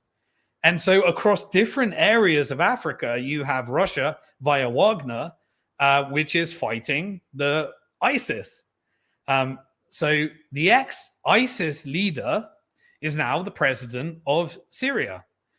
Why is that? So people think he's Israel aligned. He's actually backed by Turkey and the GCC, because the original source of these insurrections and militia was Saudi Arabia. When Saudi Arabia was on the boot of America, before it had built up its sovereign wealth and it started to align with BRICS and now get to reduce the petrodollar, it always had to work and normalize with Israel. And so you went through, there's two sources of power in Saudi Arabia. One is the Wahhabi subset that are ultra. That's where much of this radicalized ideology come from. The real hardliners were breeded in Saudi Arabia. And then you had the kingdom, and the kingdom went through, family shifts. Originally it was taking on Western powers. Then it was moving towards partnering with Western powers, but having these resistance movements radicalized in order to gain negotiation. But MBS has been fighting against that. So it is the kingdom of Saudi Arabia, the monarchy, and they have been fighting against the radicalized factions of these Wahhabi and Salati, training camps. And obviously the Western media creates a narrative that MBS is not Muslim and controlled by Zios. Who benefits from that? Israel. And so if Israel can push out the narrative that they control all of these kingdoms, then that gives them more power, which is why you have the Jewish conspiracy. They do have power, factions of power, but Israel is just a colony for the military-industrial complex, which creates these destabilization campaigns and has these off-balance sheet black op operations. And so the president of Syria is ex-ISIS, rebranded, which is a puppet for Turkey and the GCC, because all the regions are moving to regional stability. And that's the greater change that's happening, because they negotiated with the financial industrial complex and joined BlackRock and allowed BlackRock to get their office, but they remain sovereign as a sovereign wealth fund. So all the deals, this is why Israel is being dumped right now, because the finance companies are partnering with the Gulf countries. And so, the ex-ISIS leader that is head of Syria right now is a Turkey and GCC puppet. Gilani visited the White House recently. So while the White House and the military-industrial complex are funding militias in Nigeria to destabilize based upon offshoots of ISIS, Trump is meeting another offshoot of ISIS and the leader in the White House because they made him put a suit on, because he's working with the GCC, and now Israel is no longer needed. This is why Israel is fighting like a drunken sailor to try and maintain power, because it can't maintain power, and that's the connection that we'll need. So Syria and Gilani are most likely to be joining the Abraham Accords, and the Abraham Accords is where the GCC bought Trump via Jared Kushner's fund, invested $2 billion, and all the other Gulf countries and various other factions of power got to invest. And China obviously normalized between Iran and Saudi Arabia. And this is where BRICS started to de-dollarize with the Gulf countries. And that's why we're getting this strategic realignment that we're seeing in the world right now. We had an announcement from Trump that Kazakhstan has joined the Abraham Accords. That was just announced. And the Proof of Weapons Network and the US are basically assisting ISIS in the Syria side, but now it's for stabilization rather than destabilization. So if you need to get rid of any of the radical hardliners that were aligned with the previous Assad regime, then he's executing those operations, which is why every now and then you see these killing sprees. But it's not Christians. And you see that across Syria. It's Christians, it's Muslims, it's Kurds, it's every type. But they just put a narrative out there in order to gain more leverage for these negotiations. Because what does the finance want to do? That's why they destroyed Syria in the first place. That's why they funded ISIS to create, in 2011, to make the destabilization campaign, because they wanted to vassalize the region. And now it's in, Iran has bought into regional stability. Iran funded the militia to fight back against. That created all the sectarian divides. And we've covered Syria many times, so I don't want to go through in those complications. But essentially, BRICS and the GCC overthrew the Assad regime that happened in Syria. And that was agreed, from my perspective, with both Iran, Saudi, and all the forces, China, Russia, and America, and the Proof of Weapons Network, which is why it happened so easily. So the Proof of Weapons Network, for those that get it now, are using Boko Haram basically to leverage a US exit from the African region. And this will be BRICS and GCC territory. And so far, from the deals that we've seen, of course, there's exploitation because China has the money. But so far, there's been massive investment. And so Nigeria has been transformed by China. Now, in the West, they'll call it complete the IMF strategy, debt dependency, vassalization, because that's how the IMF did things. So far, China hasn't done the same way because they allow you to have your own governance. Now, of course, they get the best terms in their interest. And we'll talk about all the China exploitation as it happens as well. But it's nothing like America, Europe, and the IMF strategies as well. And so this is why we're seeing all of these battles right now and all of these narratives. They need you to believe that when they intervene in order to have decisive exits, to give negotiation power, to move to regional stability, that you're taking your hard-earned money that is printed and created inflation, sending it over to the military-industrial complex, because they're saying, if we're going to exit the region, give us more and more money, which is fiscal dominance, and then allow the banks to invest in the rebuild, and we'll get some shares in the banks as well. That's how this proof of weapons network works and hedges, and BlackRock manages these portfolios. So Russia at the moment via Wagner is fighting ISIS in Burkina Faso and Mali. And so, and you're getting Burkina Faso that is having a model that moves out the Russian imperialists, the US imperialists, and at the same time, they're getting ISIS insurrections with Wagner resisting against that. And they're in the middle of all these territorial battles. And that's what we're witnessing at the moment. But I have real hopes that under this new model of multipolarity, that for the first time in over centuries, the global south is going to be a rising power because they're having all the children. They're not psyops. They've got the birth rate still. And the Middle East has got the energy for all of this artificial intelligence. And artificial intelligence will take out all the employment in the West. And that will push you into a universal basic income, which is why you need the technical state and police state and surveillance state, digital ID, and all the technology that's being beta tested across the region. All of it was beta tested in all of these war zones, and then it's coming back by the privatized ICE, which is the privatized prisons, the privatized deportations that receive money from the big beautiful bill for every deportation and every single arrest.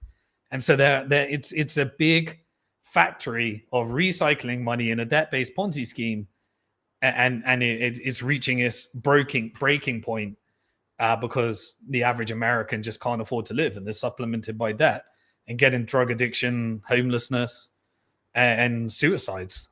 So this is, the dollar is backed by, this is why I'm excited by multipolarity. This is why I want people to exit with Bitcoin. This is why when the price of gold goes up and I can see that people are selling dollars, because this leads to a lot less death and destruction.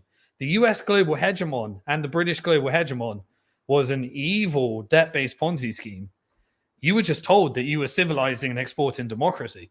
All of it is coming to roost now. History is being rewritten, and everybody's discovering, how much they were lied to.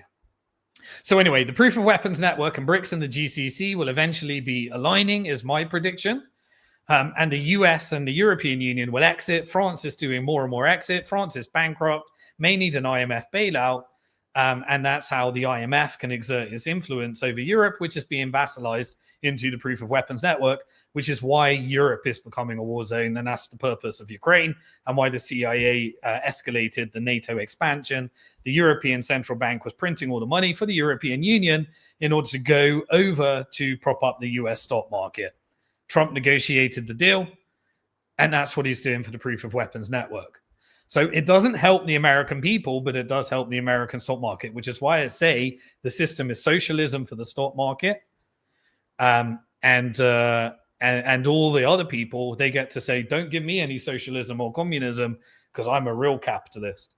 When all you're doing is paying the highest interest rates because the banks have got a special super subsidy by having the 0% interest rate and the ability to create the money every time they issue a loan and the dollar.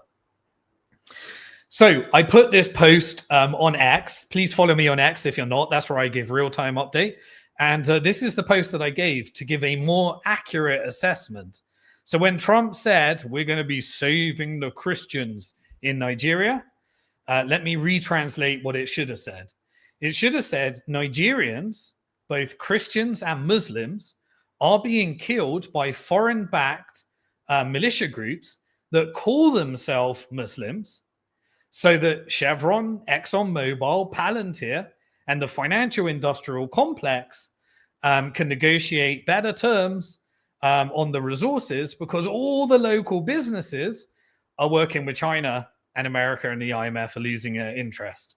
So we're managing an exit, and the technical industrial complex and the financial industrial complex, they want Palantir, they want digital IDs, they want central bank digital currencies, which were all tested out in Nigeria by the corrupt puppet Nigerian government that is now hopefully going to have a better model because of the regional vision.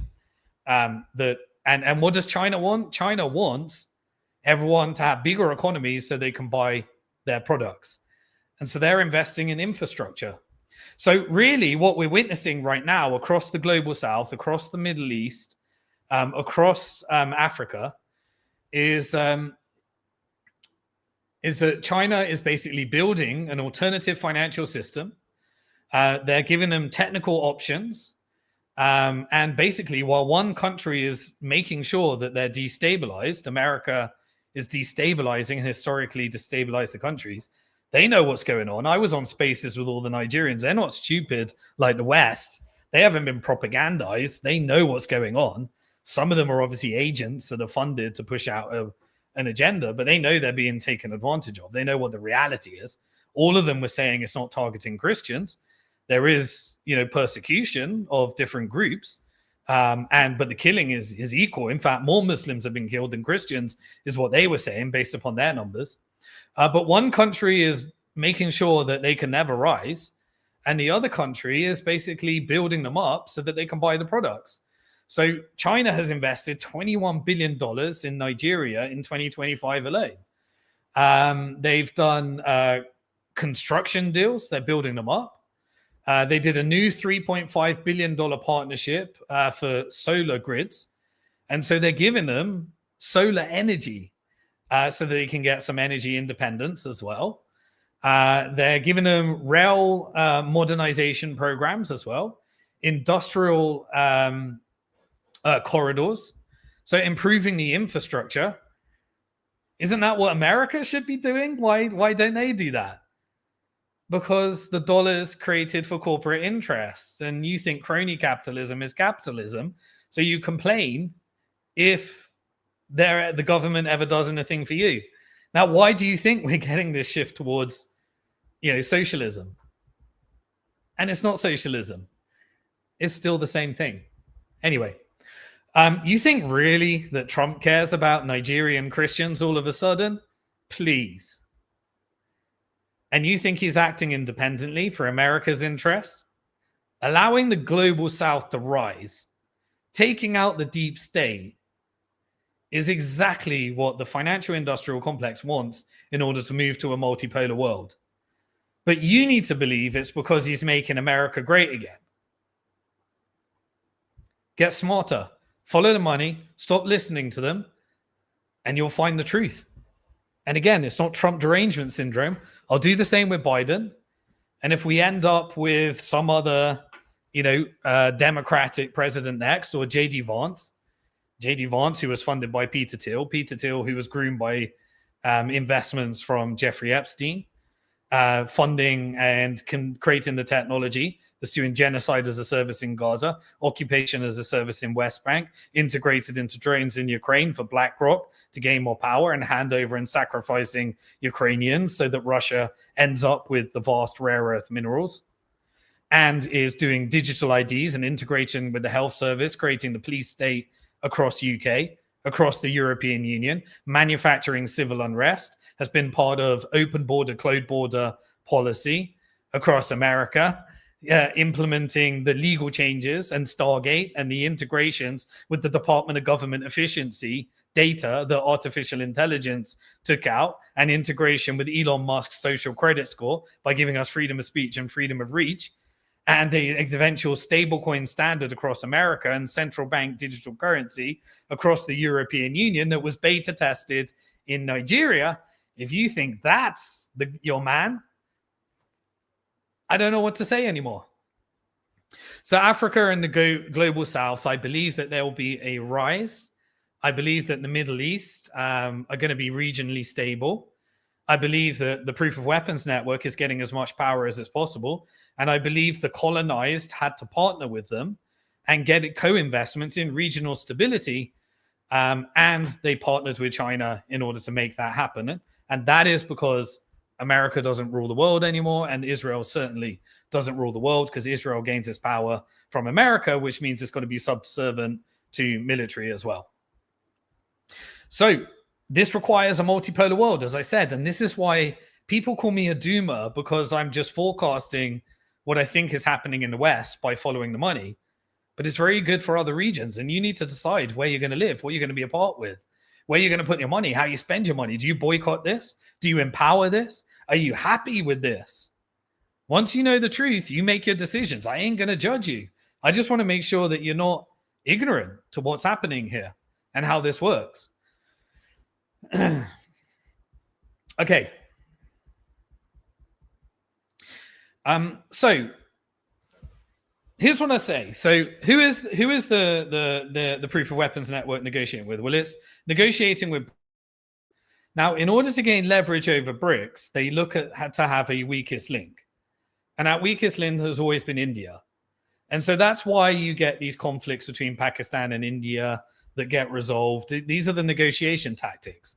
You know, we've seen this pattern again and again. So look back at what happened between Pakistan and India, the narrative that Trump gave, and then you can get an idea of what may happen with the Nigerian side. And you just need to believe that you're doing it for the Christians in order to buy into all the BS.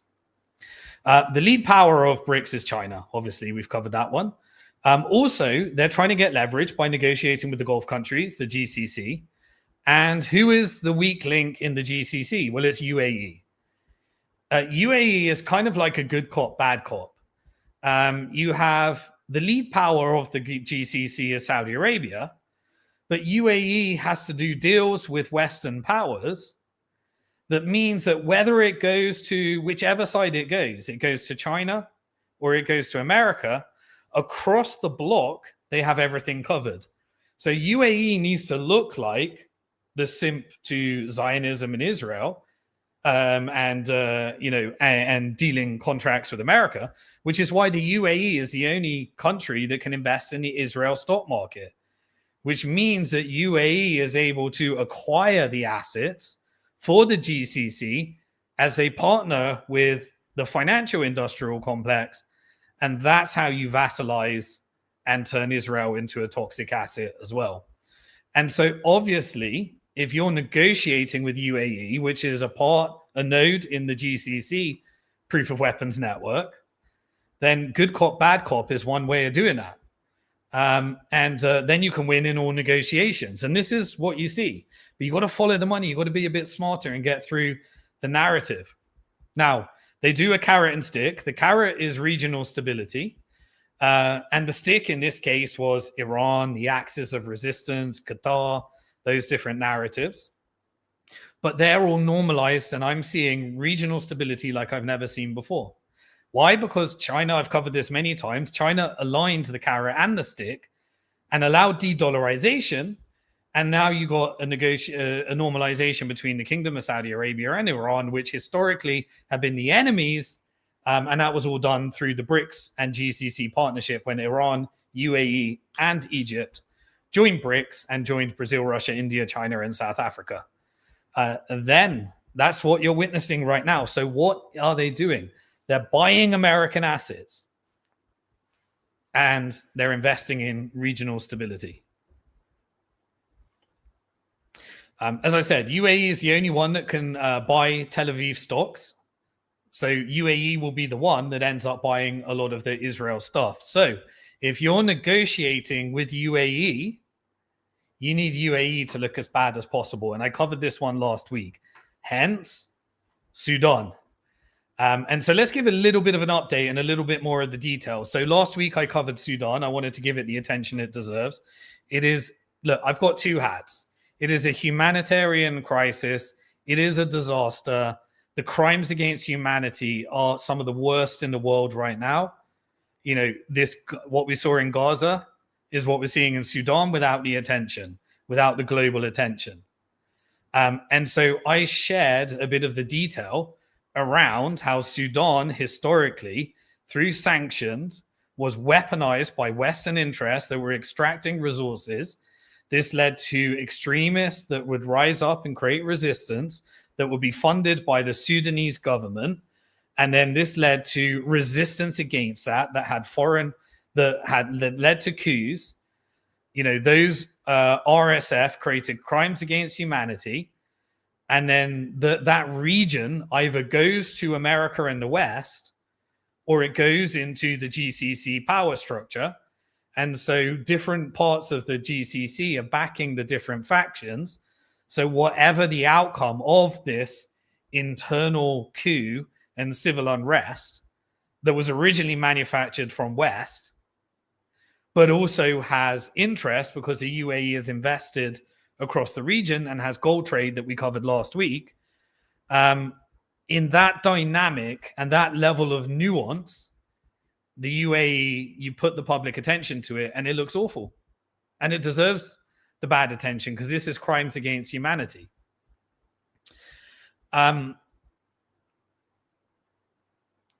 So I wanted to cover a bit of the detail, and it's very sensitive because I want to just follow the money, but at the same time, just like with Gaza, it's horrible on the practicality section what's actually happening, because anyone that's following this, I'm glad it's getting the attention, but at the same time, I know why it's getting the attention.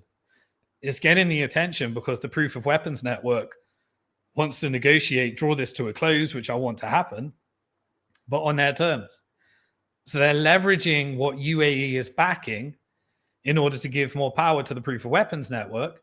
And so by bringing this to the attention, everyone's a useful idiot, but it's worth it because this ends, and I want it to end, and I want the crimes against humanity so that we can get on with the regional stability section that has never been possible in the past. So that nuance I want to come out, and I tried to do it last week when we covered it. But from my perspective, I analyzed Evan on X, who's, I think, and the Middle Nation team, and their different analysis. They're on slightly different sides to this. I want to go through some of the monetary flows that I covered from his expertise in the region. So the UAE isn't actually trying to take over all the mines, but it already has deals with all the mines that are controlled either by SIF and RAF as well. So what the UAE want from this understanding and this analysis is they want the gold to keep flowing into Dubai's refineries and Dubai's markets, because Dubai is a massive center for gold. And much of that gold is controlled by the forces within Sudan, and they're committing crimes against humanity. And so no matter who ends up holding the shovel and digging the gold out of the ground, they still want the flows to come through. And so that's why they're getting a lot of the negative attention, and quite rightly. But the RSF essentially controls most of the Western gold. And so all of the gold fields are controlled by the RSF. Now, if the RSF didn't have a market for selling it, which is the gold markets in Dubai, then, they would not have their main financial backing. Now, if Dubai stops funding it, then it goes over to Western forces, ISIS insurrections, various other destabilization. And then the resources still flow anyway. And so it is, that's the nuance in the situation. And it's a tragedy as well. So there are tax revenue that I believe comes through from the diggers. They load the metal basically onto unmarked planes. And then they fly it straight to the UAE. It then gets sold through the markets. And in return, the UAE essentially receives, sends some cash. You end up with fuel or resources that are needed. And any of the spare parts or anything that the RSF may need, it goes into these Toyota fleets and various other things. And then maybe some of these weapons that were made in China, where Chad has a deal with the UAE that they provide the weapons, and because they have shared security contracts, and then maybe Chad imports some of those weapons over through to the RSF. And maybe those weapons had ended up in Chad and Libya that was destabilized deliberately by NATO. And the reason they took out Gaddafi, and the NATO forces stole all those gold and created all of the oil fields and black op operations and all of the destabilization campaigns that have haunted the region. I'm hoping that this means it's coming to an end because of the attention. But the RSF is essentially delivers raw gold from the flows that are understood as well. And the war keeps the price high because there's no competition. There's no one else to compete on the Sudanese gold. And so this creates a game where it's the longer it goes, the better. And that's why the proof of weapons network, if they're trying to do a deal with the GCC, they can weaponize the crimes against humanity by drawing attention to it in the media, and they get a higher negotiation with the whole GCC negotiation and the regional stability deals. So the media is that, drawing attention to it. And that's how it seems like the financial flows work as well.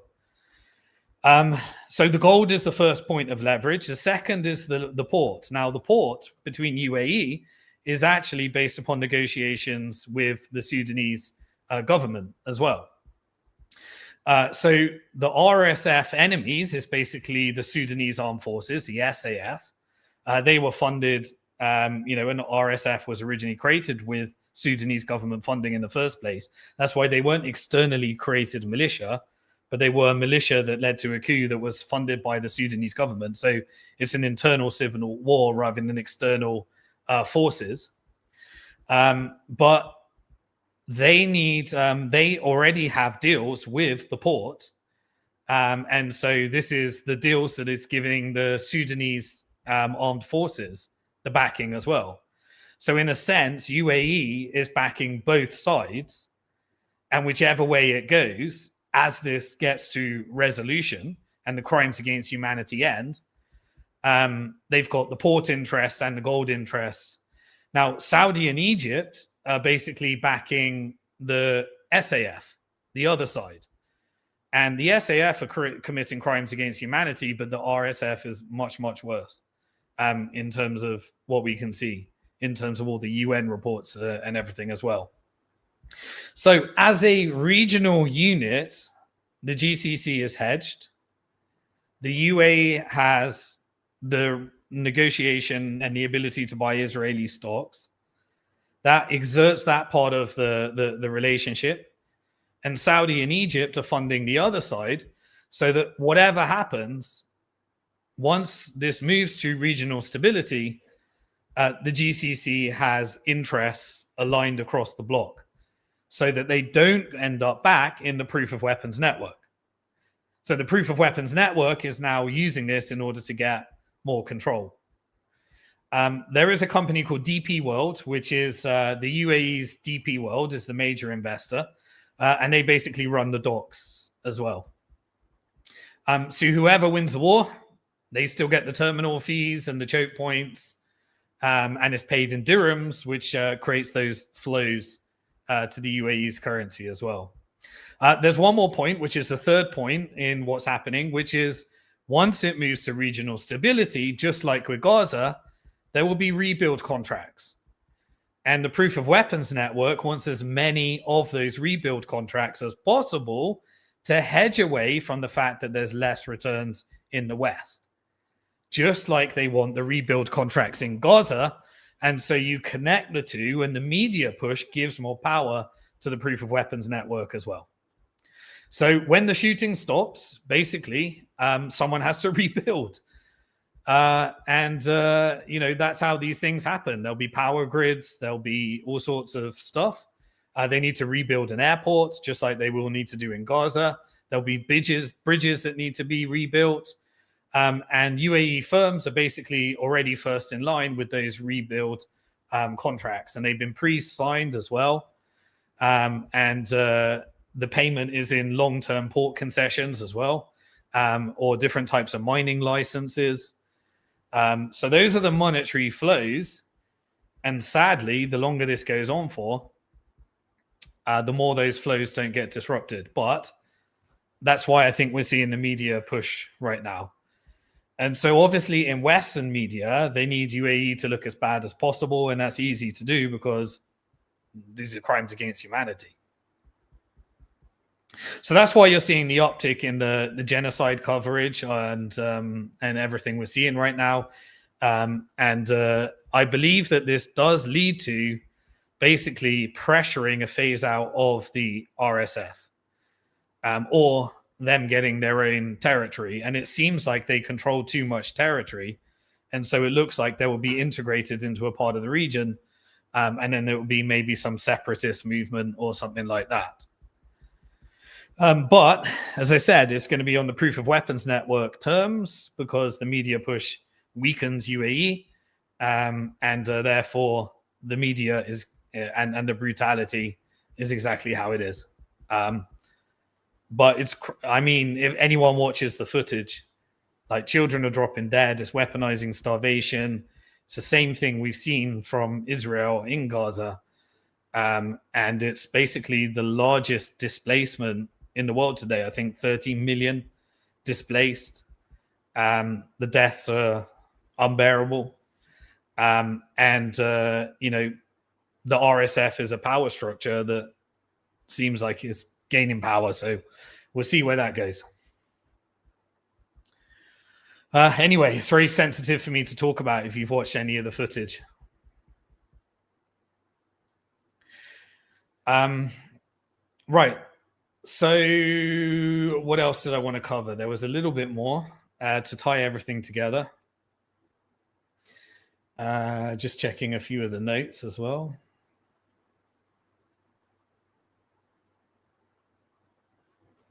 I do want to point out as well that there was, from what I can tell as well, before back in the RSF, there was attempts to negotiate between the UAE and the Sudanese government. I think in 2021, I found as well that they inked basically a 30-year concession with the SAF. And that was going to be through DP World as well. And that was going to be running all the Sudanese ports and the terminals. They were going to be doing real estate trades. There was a deal done, and the gold shipments were going to be continued. So the UAE did do that deal as well. But then it looked like since the coup, you know, they were hedging their bets as well. And then the crimes against humanity got worse and worse and worse when they had the 2023 war, which escalated before the Gaza side. And so that fell down because the SAF accused UAE of backing the RSF because they were hedging both sides, from what I can tell as well.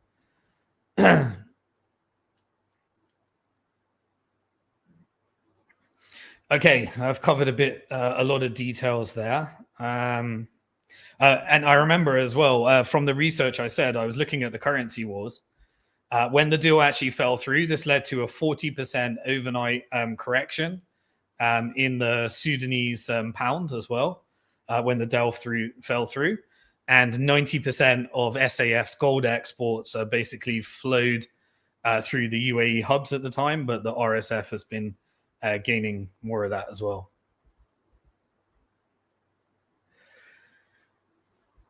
Okay.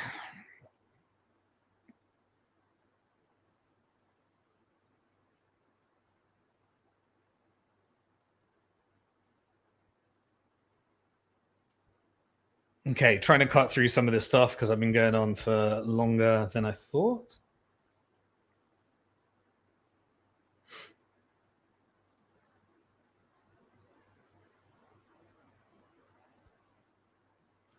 While I'm doing this, make sure you like, retweet, share. We've got the final section right now. I'm also, for anyone that wants to carry on for longer, I'm going to play one of the interviews I did as well. So that if anyone's joined halfway through and they want to go through more and more of that.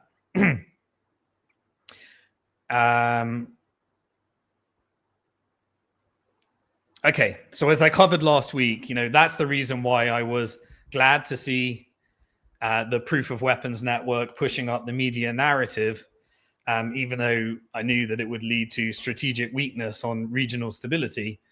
But hopefully it draws it to terms, and this also impacts, I believe, the Gaza rebuild negotiations that are happening right now. So now let's connect it finally. We did Nigeria, we did Sudan. Now let's connect it to the Israel-Gaza side. I believe that basically what we're waiting for now is for the ceasefire and the 20-point plan to move to the next stage. Remember, there was a 21-point plan. It was essentially the proof of weapons network and the GCC's plan. Trump gets to put a sticker on it and say it was his plan. As soon as part of the plan, there will be Arab security forces that will enter into Palestine. And then for the first time, it won't be Israel providing the security. It will be the Arab forces as well. Now, as soon as that happens, that is essentially, I believe, the end of the Greater Israel project. This is where the leverage, it will be irreversible. The Greater Israel project will be over. I'd expect when the security comes in next, that we'll see destabilization campaigns, both in terms of regime changes in both Israel for a GCC puppet, Palestinian Authority for a GCC puppet, and Lebanon may already have the GCC puppet, de-weaponization of Hezbollah and Hamas agreeing to this, agreement from Iran without public agreement, but obviously they'll be doing via their line. I think you'd get integration of the Houthis into Yemen leadership as well, and the integration into Sudan and various other resolutions with Libya as well that we'll be covering in the future.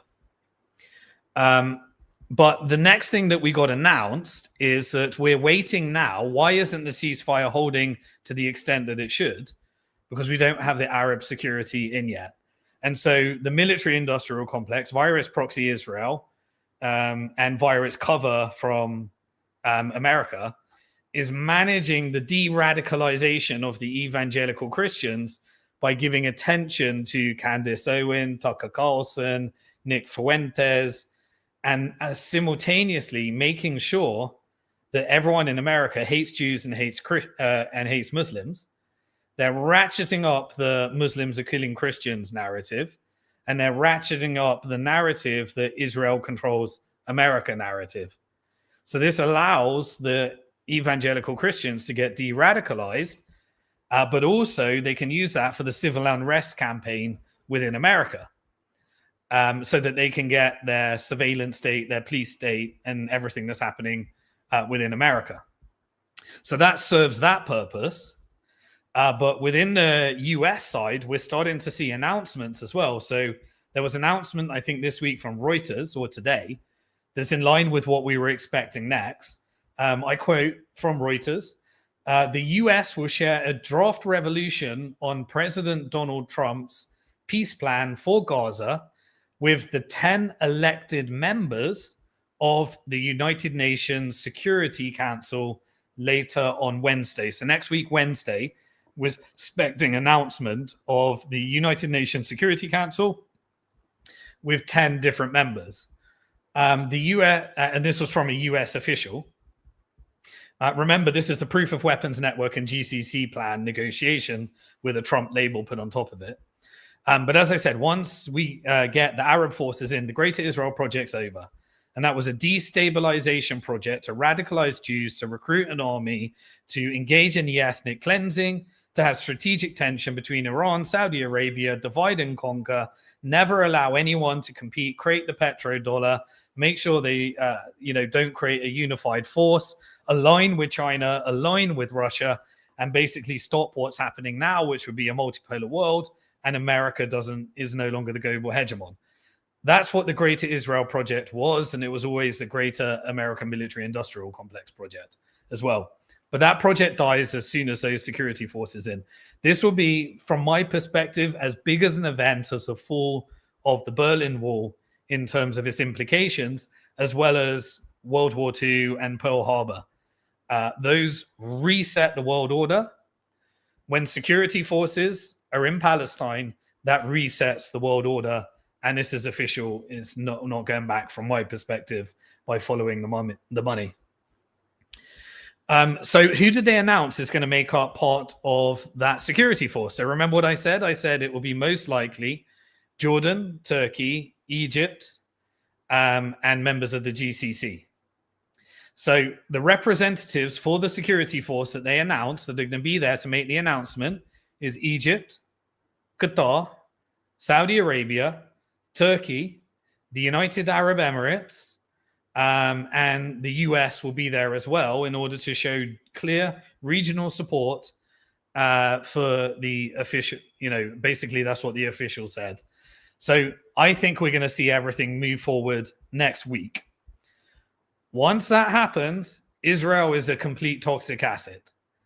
The distress in Israeli assets not being backed by the US military industrial complex makes the colony completely infeasible. And the financial distress is already showing itself right now. I think that will be weaponized to destabilize get rid of the hardliners, the Ben-Gvirs, the Smoldriches, potentially, I don't know what Netanyahu, whether he managed to negotiate that he stays or whether he'll be part of the destabilization campaign. I know that's why, from my perspective, the genocide and starvation was weaponized, because he used his power as an outlet of the military industrial complex to gain leverage over the financial industrial complex to make sure he got his freedom. I'm not sure what we're going to happen there, what we'll see. I think he will eventually get an exit. But here's the thing.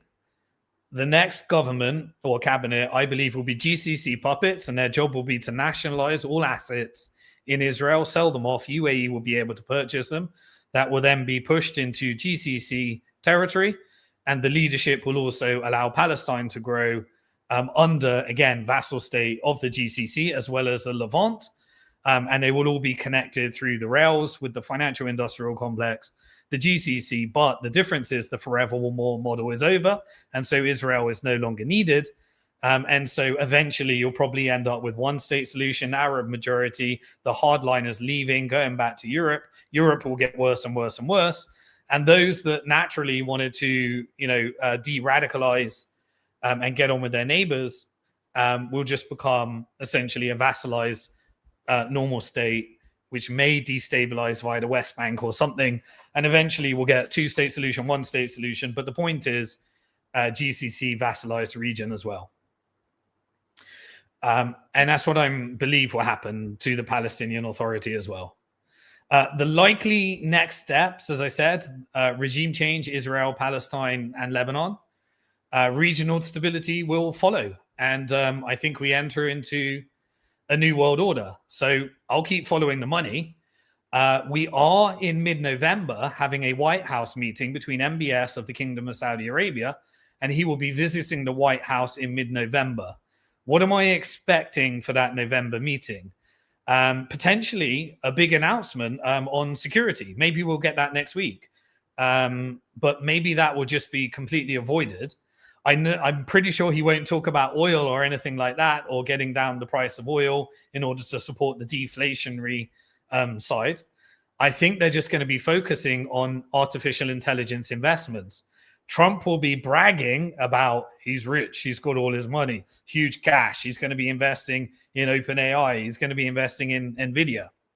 But what is foreign direct investment? That is the GCC gaining control while their customer is China and BRICS. That's where all their money is coming in. And then they're reinvesting it now, America's energy independent, to acquire all the assets, which gives them influence over BlackRock and the financial industrial complex to get that regional stability. So Trump will be asset stripping America over to the Gulf countries, which will reduce the influence, the America First agenda, which is the government, because they're not aligned, they're subordinate. And the America First agenda will just be subordinate to the proof of weapons network, which is why I believe we're seeing destabilization campaign. There was an announcement to give you an idea of what may happen. Doing some predictions. So there was an announcement that Israel is going to be selling 49% of its state-owned firm, Israel Aerospace Industries.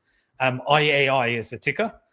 This is essentially the most important weapons manufacturer alongside, I think, within Israel. And this is basically what governments do when they are in distress and they lose a war.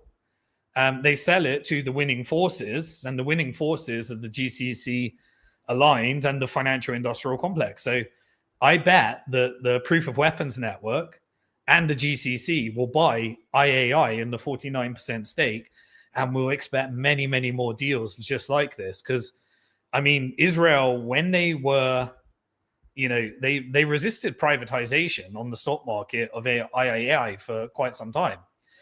The largest investors were European Union aligned financial industrial complex, as well as US aligned fund managers on the node as well. But the cost of war has basically changed. And this is how I think we're going to see that vassalization. And by early 2027, I imagine that the economy without US support would lead to more and more need for more and more deals like this. We already saw Israeli steel company go bankrupt. And that was after Turkey sanctions. And I'd imagine that it's going to be UAE that will come out and bail that out. And so this is why you're starting to see they already normalized through the Abraham Accords that UAE is building and allowing for, this as bad cop as the one that's able to work with Israel and work with the West. They're allowing the embassies, and these are the types of things I expect to see more. So I expect to see more and more deals. And that is how you connect all of these three major geopolitical stories together. And if you're just listening to media, you'll be thinking World War III is around the corner. America dominates the world. Israel controls America, because that's the narrative they want you to believe. But when you follow the money, you can see what's happening. And everything that the politicians are saying is they're lying to you about everything. And the media is controlled by the proof of weapons network as well. So it's all narrative to justify crimes against humanity while you pay through inflation for your demise and civil unrest campaign. That's why I encourage everybody to exit and boycott the system. And fortunately, there are ways of doing that. The central banks are doing that via gold. The financial industrial complex is trying to get as much Bitcoin from you and over to their Wall Street buddies. And so you can resist by boycotting the Federal Reserve, by owning Bitcoin. You can boycott BlackRock by owning it in self-custody rather than via an ETF. You can boycott the banks by not mining any fiat currency debt, by borrowing against your Bitcoin, and instead building a wealth effect by owning more Bitcoin every month. Do that for a minimum of 4 years throughout this whole change. And historically, I can't give financial advice, but that's outperformed the entire proof of weapons network and all their financial weapons of mass destruction. And then with that wealth, you can control the flow of your money when you hold it in self-custody.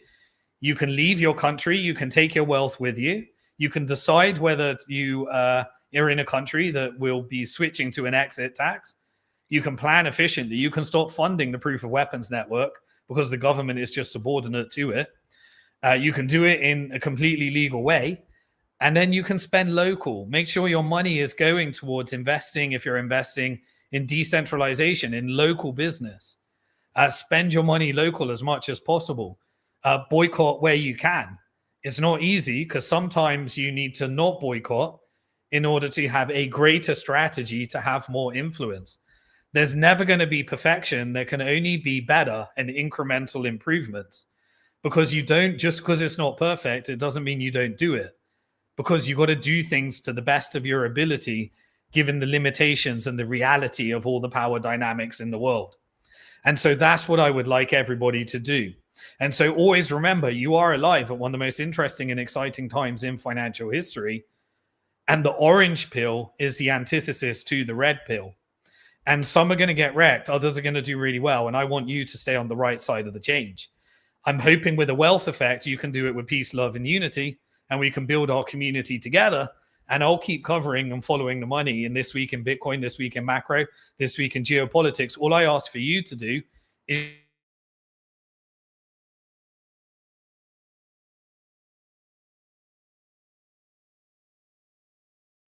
we create artificial intelligence synthesis. We break it down into three. If you just want the Bitcoin content, the macro, the geopolitics, share what's interested to those people. And then we'll try and create those shorter AI videos that condenses down all of this information in my head and communicates it in a clearer way in a shorter fashion as well.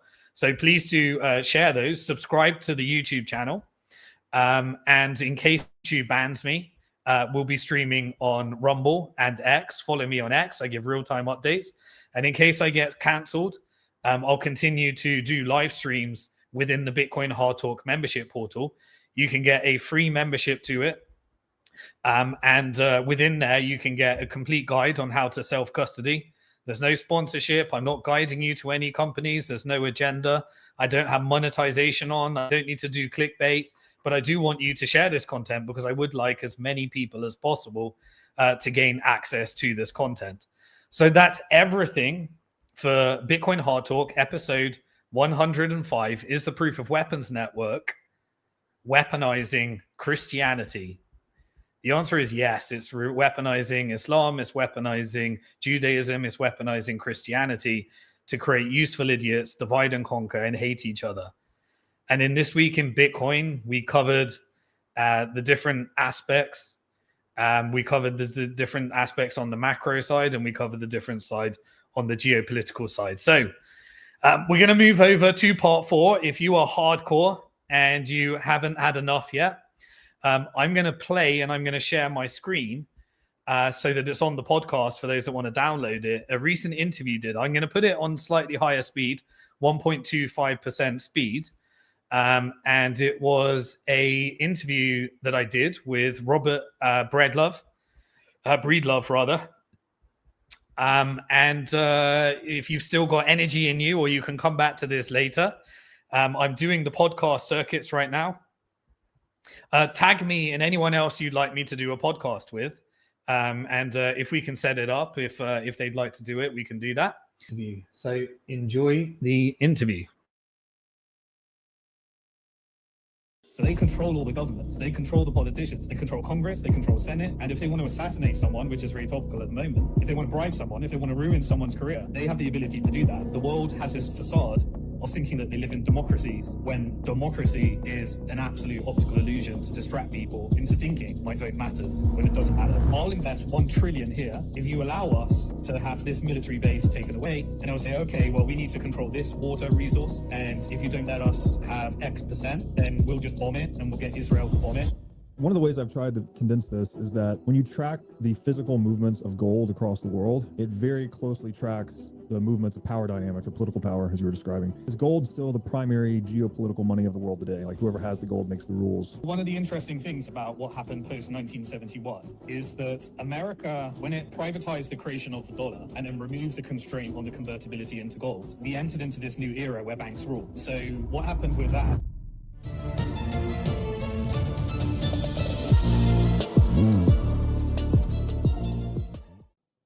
Mr. Dixon, it's good to see you. Good to see you again. Pretty wild times at the moment. Indeed. Yeah. Thanks for joining us from the other side of the pond.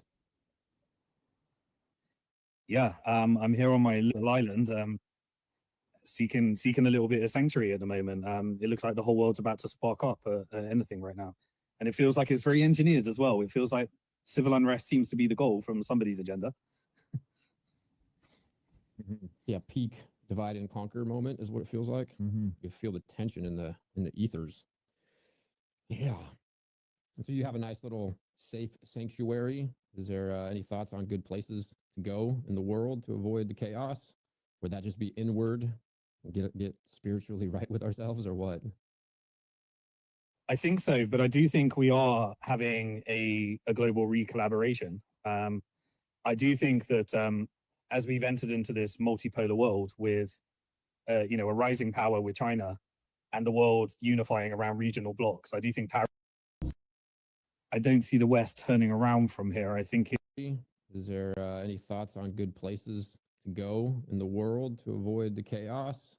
Would that just be inward and get spiritually right with ourselves, or what?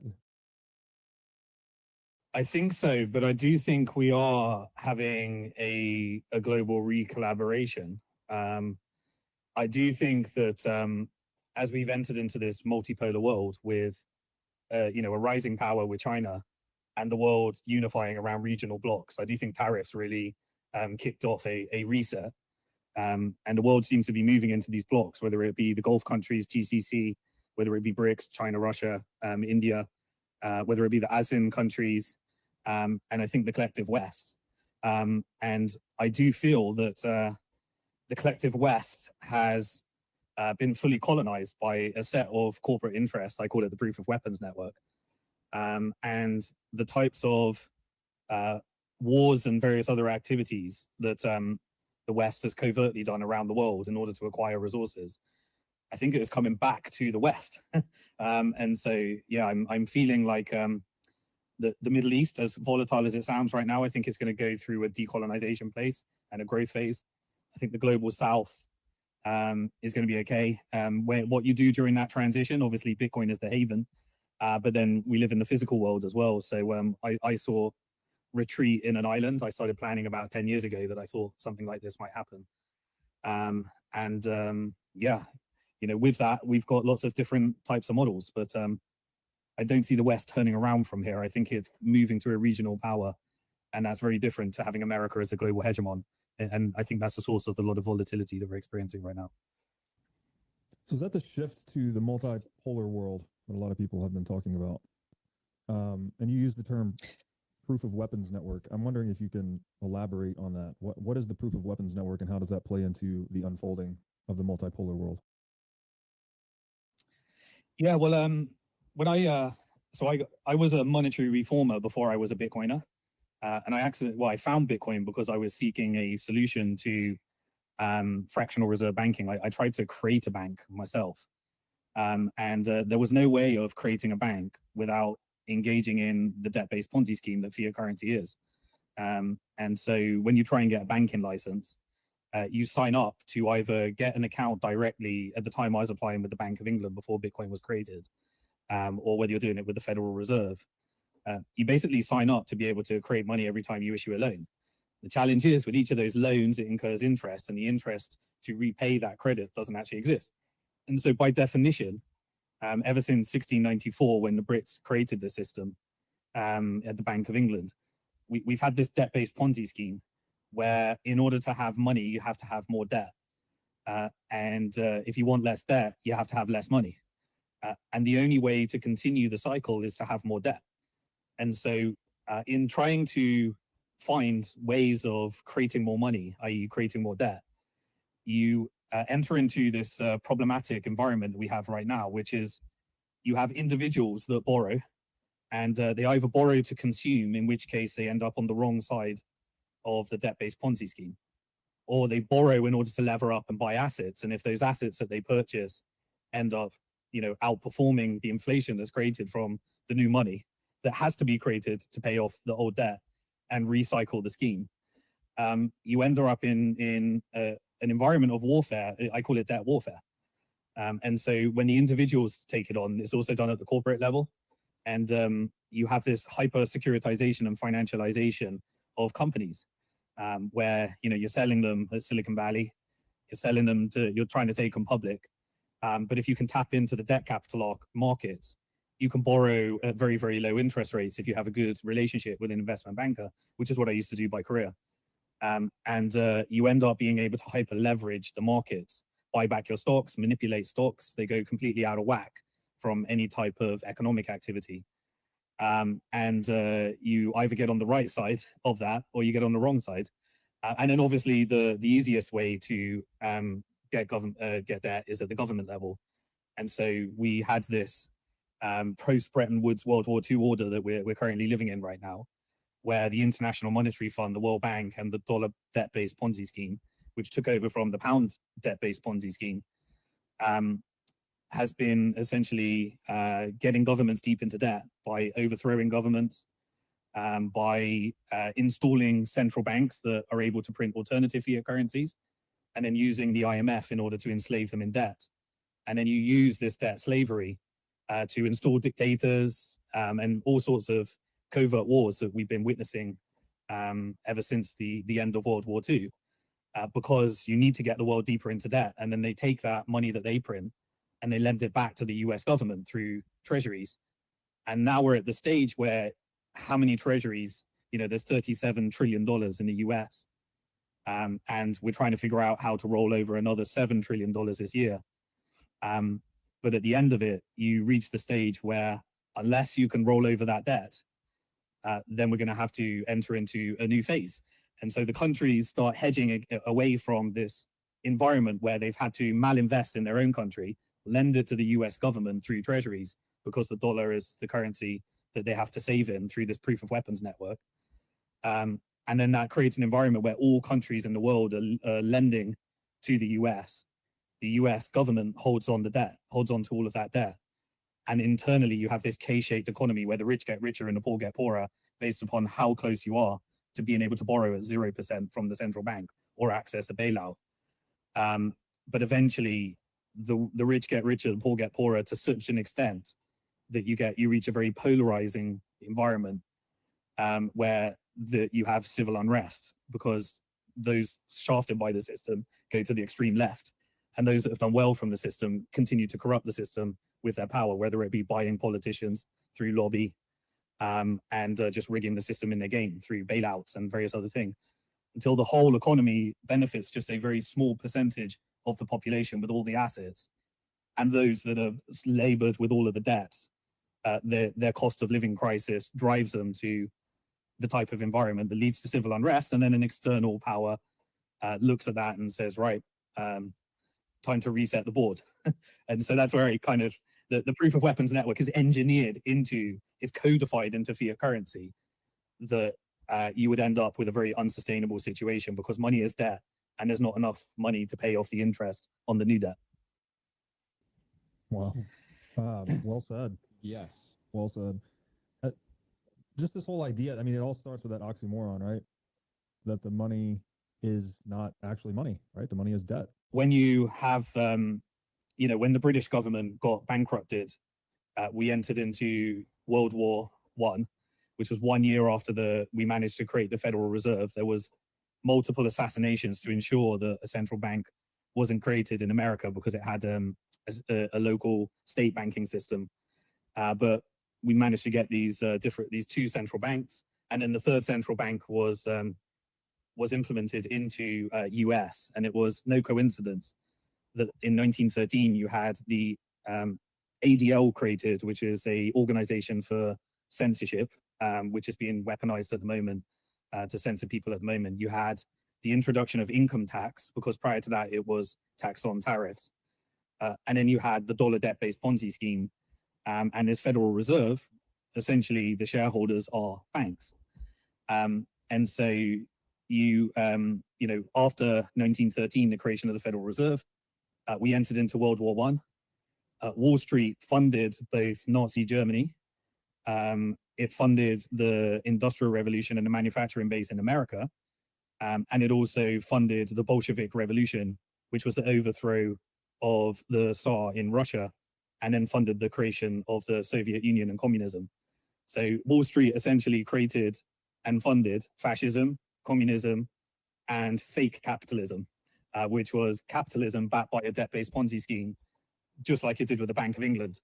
And so then the Federal Reserve set about taking all the colonial wars that the Bank of England created when it bankrupted the British government, and set about doing the same in America. And so you had the Cold War, then you had the Korean War, the Vietnamese War, you had all the covert wars, you had the battle for all the oil in the Middle East, and then eventually once the Cold War was settled, profiting from both the Soviet Union and the fake capitalism of the debt-based Ponzi scheme, you kept rolling over the debt, until eventually you end up with bailing out the system, savings and loans crisis, global financial crisis, dot-com boom and bust bailout, long-term capital management, and then through to the pandemic and everything we've seen since then. But what you see is anyway the same process of what happened with the British Empire. And now you're at 125% debt to GDP, $37 trillion of debt, and realizing that the only way to fund and get more debt is to increase war. And so war is built into the proof of weapons network. It weaponizes the media by lying to everybody about what's really happening. It weaponizes retail banking by creating a debt-based Ponzi scheme. It weaponizes investment banking by turning everything into a security, a financial product, and now tokenization. It weaponizes fiat currency, even creating stable coins now. It weaponizes surveillance, which is, where we're moving to this AI 1984 surveillance utopia that has been beta tested in the UK, beta tested in Gaza, beta tested in Ukraine. All that technology that was beta tested is now coming back to the West, and is being a proposed solution to all these open borders, closed borders types of things. But the reason I call it a proof of weapons network is because everything is weaponized. Even civil unrest is weaponized. If you can create civil unrest, you come with a solution, which is Palantir's technology now. These different types of things. So you can go in as detailed as you want, but I spent most of my life, the last 25 years, trying to understand this proof of weapons network. After trying to create a bank that would exist outside the system, I was taken down by the Bank of England. Tried to even do it on an island, and the Bank of England once ended up at Bitcoin anyway. So that's when in 2011 I spoke at the first Bitcoin conference, and then wrote a book around how Bitcoin would be weaponized, as a counterforce, as proof of work could be something that we could peacefully weaponize against the proof of weapons network. Just been watching the journey of how people have been able to. I'm not sure it's going to save as many people as is needed, but just dedicated my life to trying to get as many people to own their own money, so that they have the ability to spend their own money, run their own nodes, hold it in cold storage, rather than give it to finance. And obviously, they benefit from the fact that by having a fixed money supply asset, you can outperform the proof of weapons network and become wealthy enough to actually even engage in lobbying if you want to engage in politics. But more importantly, just create your own sovereign, digital island outside of the system that can take you wherever you need to go once the system implodes on itself. Wow. Yeah. Where do you think we're at with Bitcoin? Do you think there's enough people with Bitcoin and self-custody to have any sort of meaningful impact on this conundrum we find ourselves in? I don't see any way of saving fiat currency. The end result of fiat currency is communism. And so you've got the slow socialist communist creep. I believe the future of the West is as a technocracy. The West has run out of places to cannibalize and colonize through, and so it's doing it on itself right now. And so I definitely don't think enough people own Bitcoin. I think it's still niche, and the challenge is that we've entered into this new phase of adoption, and the proof of weapons network has decided that it wants to get as many people to hold their Bitcoin with them. And so if you look at Operation Choke Point 2.0, I personally believe that was an operation between the Federal Reserve, the asset managers like BlackRock, the SEC and the corrupt leadership, and the lobby that bought the Biden administration in order to choke the market so that it could install companies like Celsius and FTX and make the market look really, really bad. Where BlackRock can suddenly come in and get an ETF approved, and the banks can suddenly come in and say, hey, we'll take out Silvergate, Signature, and Silicon Valley Bank that were servicing the crypto businesses, and then we'll find out how we have our own little solution. In Goldman Sachs, you can start doing some trading. JP Morgan, you can do some of this. Fidelity, Bank, BlackRock, you can all start doing that. And we'll persuade as many people as possible to put their Bitcoin in an ETF. And then the investment banks came along and said, hey, why don't we do strategy? Why don't we create this service where we can get as many companies as possible to put Bitcoin in the public markets? And then what we'll do is we'll get a company like Cantor Fitzgerald, who is a primary dealer connected to the Federal Reserve. We'll get him to create, or we'll get Cantor Fitzgerald to create a way for people to borrow against their Bitcoin. And then we can all issue fiat currency loans. We've now got 17% of the Bitcoin supply in treasury companies, in ETFs, and then obviously Satoshi's coin and stuff. They're going to lever the shit out of Bitcoin and try and persuade as many people to borrow against their Bitcoin. And I believe that they will scam a lot of people out of their Bitcoin. But their game now is we've got this two-tiered Bitcoin economy. And sadly, they engineer the system so that you want to use theirs. They make it where it's tax efficient to hold it in your retirement fund. and they make it easier for you to pass on inheritance. So a lot of people are falling for that trap.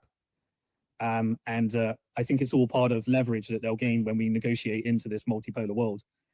It's probably worth discussing a bit more about like power dynamics and structure, because I think a lot of people are very confused. A lot of people think that politicians are like in charge. They think that like by changing from the left to the right or Republican to Democrat, it actually makes a difference. What I discovered quite some time back is that when we introduced this system in 1913, the Federal Reserve, its shareholders were the regional central banks, and then the regional central banks were all owned by the private banks.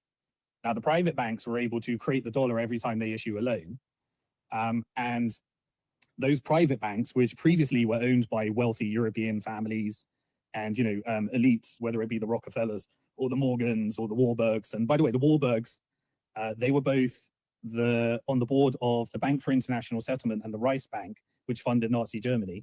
And the brother was also on the board of the Federal Reserve. So you had this family that were both part of the communist Soviet Union, the fascist Nazi government, and the Federal Reserve.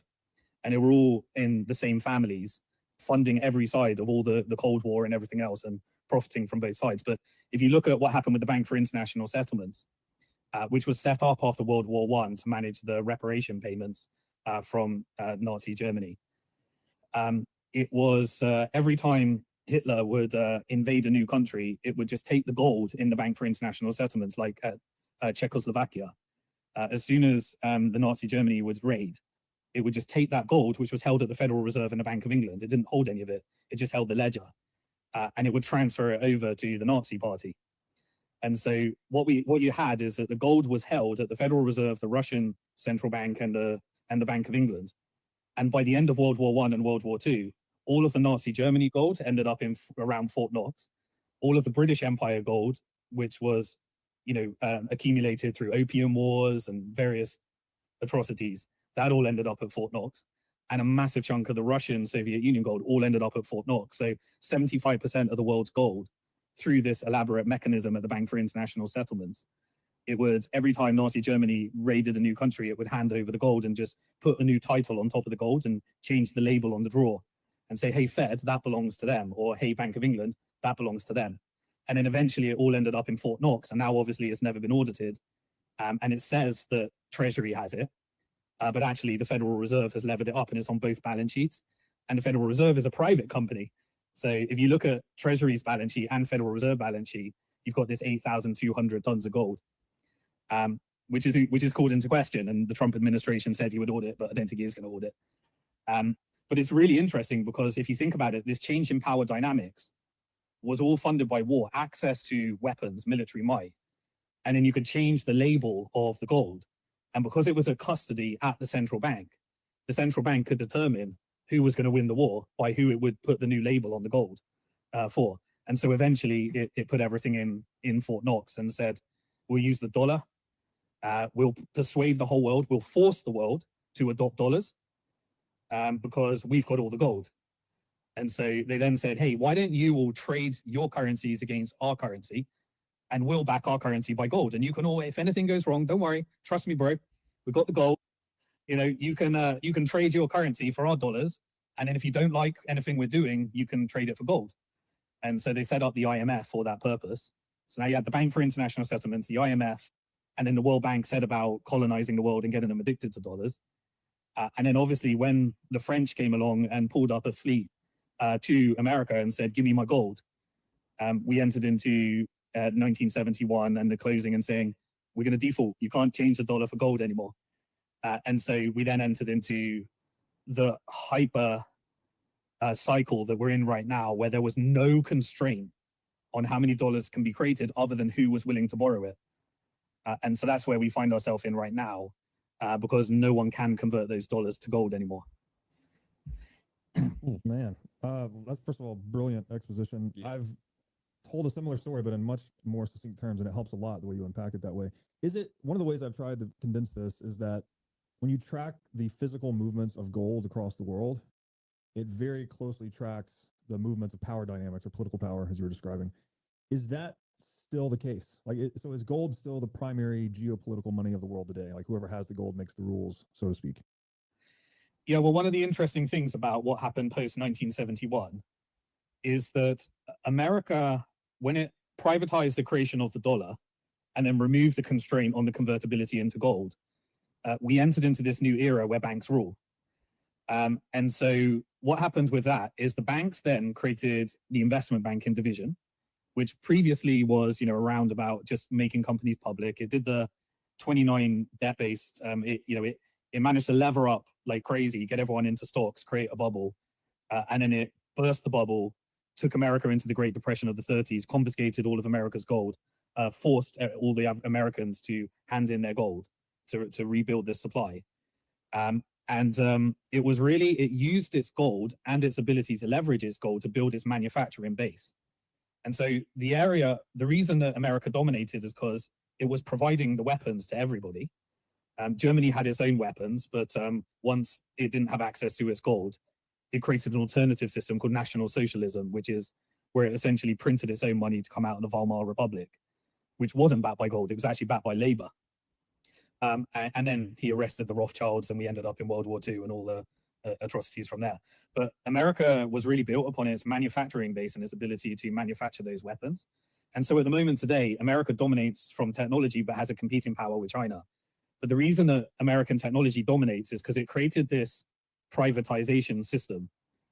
And in the privatization system, essentially the military, you'd have this system whereby there's always a justification. You have to scam the Americans into believing that they need to be at war by creating fear all the time. And then that justifies why they should print more money and increase the national debt. Then they take that money, just like the big beautiful bill today that Trump did, and you have half of it that goes to military companies. Let's call it the military industrial complex. And so by essentially those that don't own shares pay the inflation and go deeper into debt on the wrong side of the K-shaped economy. Those that own the shares benefit from the fact that essentially money is being taken from the taxpayer or the person that doesn't have assets that pays the inflation. And through this crony capitalist system, through Pentagon budgets, it ends up back in Lockheed Martin, General Dynamic, Raytheon, now Palantir and various other companies. And so you have this very sophisticated system for laundering money into these corporations and these companies. And what the investment banks did is it securitized everything. So it took the mantra of free market capitalism, which by the way requires hard money. Free market capitalism doesn't work without hard money. You're now in Keynesian economics, which is not free market capitalism. And so what it did is it created this very sophisticated way of siphoning off all the wealth into the stock market. And so you have the bond market, which is the mechanism for getting the government excessively into debt. Now the Federal Reserve owns $10 trillion of debt, pays a 6% dividends to its shareholders, which is the banks. They get to create all the dollars every time they issue a loan. And then those companies went public. And so by being public companies, they're now on the stock market, which gives them access to the corporate debt. And so you can take the corporate debt, you can back it by the government's debt. And then anytime you need more, if you take too much risk, you go back to the Federal Reserve and the Federal Reserve bails out the system. Then the Federal Reserve owns that debt and it's now got about $2 trillion of mortgage-backed securities, 8 government debt, pays a dividend back to the shareholders. And even now in the Genius Act, they're able to take those reserves and create a stable coin with them. That was lobbied into the Genius Act. But anyway, the investment bank essentially securitized everything. Now what securitization does is it means that whoever ends up with all the shares controls the economy. And so if you look at what they created, so you have this system where the government takes on the debt, the money goes back to the corporate through crony capitalism, through lobbying and various other things. And then that pushes up the share price. And then you just keep repeating this cycle of the theft of all the assets over to those that are able to control the assets. So you've got the creation of the dollar with the retail bank. You've got the creation of securities with the investment bank. You've got the guarantee of the system with the private central bank. You've got the debt capital markets, the equity capital markets. And then what they did is they created another industry, which was the asset manager. So they persuaded every American to say, hey, this is too complicated. I'll manage your pension. Hey, universities, you charge $100,000, get loads of students in debt. We'll lobby to change the curriculum to serve our corporate interest, whether that be big pharma or whatever. And then all of that, they'll have large endowment funds, and we can launder money that lobbies politicians, buys the politicians. Politicians are just prostitutes now, like for lobby interest. And we'll re-engineer all the legal system how we want it for us. And by managing every money, all the insurance premiums, all the pension fund money, all the endowment funds, we'll pull all that money together and create the asset management industry. And those asset managers are now dominated by 4 main players: BlackRock, State Street, Vanguard, and Fidelity. And so what they do with that is they put board seats on every single public company. And then they also created technology. They were very early. BlackRock was very early in artificial intelligence. It created something called Aladdin. And Aladdin was actually used by the Federal Reserve in determining which companies to take down and which companies to give bailout loans to. And of course, it helped BlackRock. They acquired the largest ETF company, Barclays iShares. And by having all of these ETFs, what they did is they created a mechanism whereby nobody could be bothered to figure out what stock to buy or have the voting right. You hand the voting right over to the asset manager. So now you've got BlackRock that owns all the voting rights in 20,000 of the largest companies in the world, installs the board seats, and has the artificial intelligence technology that all the asset managers, the Federal Reserve is using, and Treasury. Treasury during the pandemic decided how to allocate that money using BlackRock's Aladdin AI technology. So you've got all the asset managers using BlackRock's technology. You've got all of the board seats, the majority shares in all of the companies, Treasury, and Federal Reserve. And what happened to those banks? Well, those banks went public. So JP Morgan, the largest shareholder, is BlackRock, State Street, Vanguard. So you then look across, you've got this whole financial industrial complex, military industrial complex, technical industrial complex, consumption industrial complex, Amazon, all these different companies. And they've all got the same largest shareholder. And they've all got a board installed by one company. So BlackRock today is essentially the British East India Company of the British Empire and the Dutch East India Company of the Dutch Empire. And so the reason that I say this is because the asset managers sit on top of this chain. Now, when they own shares in all of the major tech companies, all of the major pharmaceutical companies, all of the major military companies, all of the major banks and financial institutions, and what sits underneath the military industrial complex, it's the deep state, what we call the deep state. So within Lockheed Martin, General Dynamic, they contract the CIA, and 90% of the CIA's resources work for corporate interest. So if they need more resources, they buy the politicians, they install the politicians, and essentially every Congress member has to answer to their funder, their lobby. And so you've created this mechanism which looks like democracy. Everyone argues over Republican and Democrat, but actually they all work for the same lobby, the same interests. And we've actually hit peak centralization through the Federal Reserve System. And now you could say that the top of this proof of the network, let's call it the CEO, is BlackRock. And that's where we are today. And so if you want to engineer war, you have access to the CIA, you have access to covert warfare, and you have the ability to lobby the governments to give you the budget. And now the dollar is just a weapon used by this proof of weapons network against the American people. And it controls England, Europe. Why do you think the European Union was created? It was created from the Bank for International Settlements.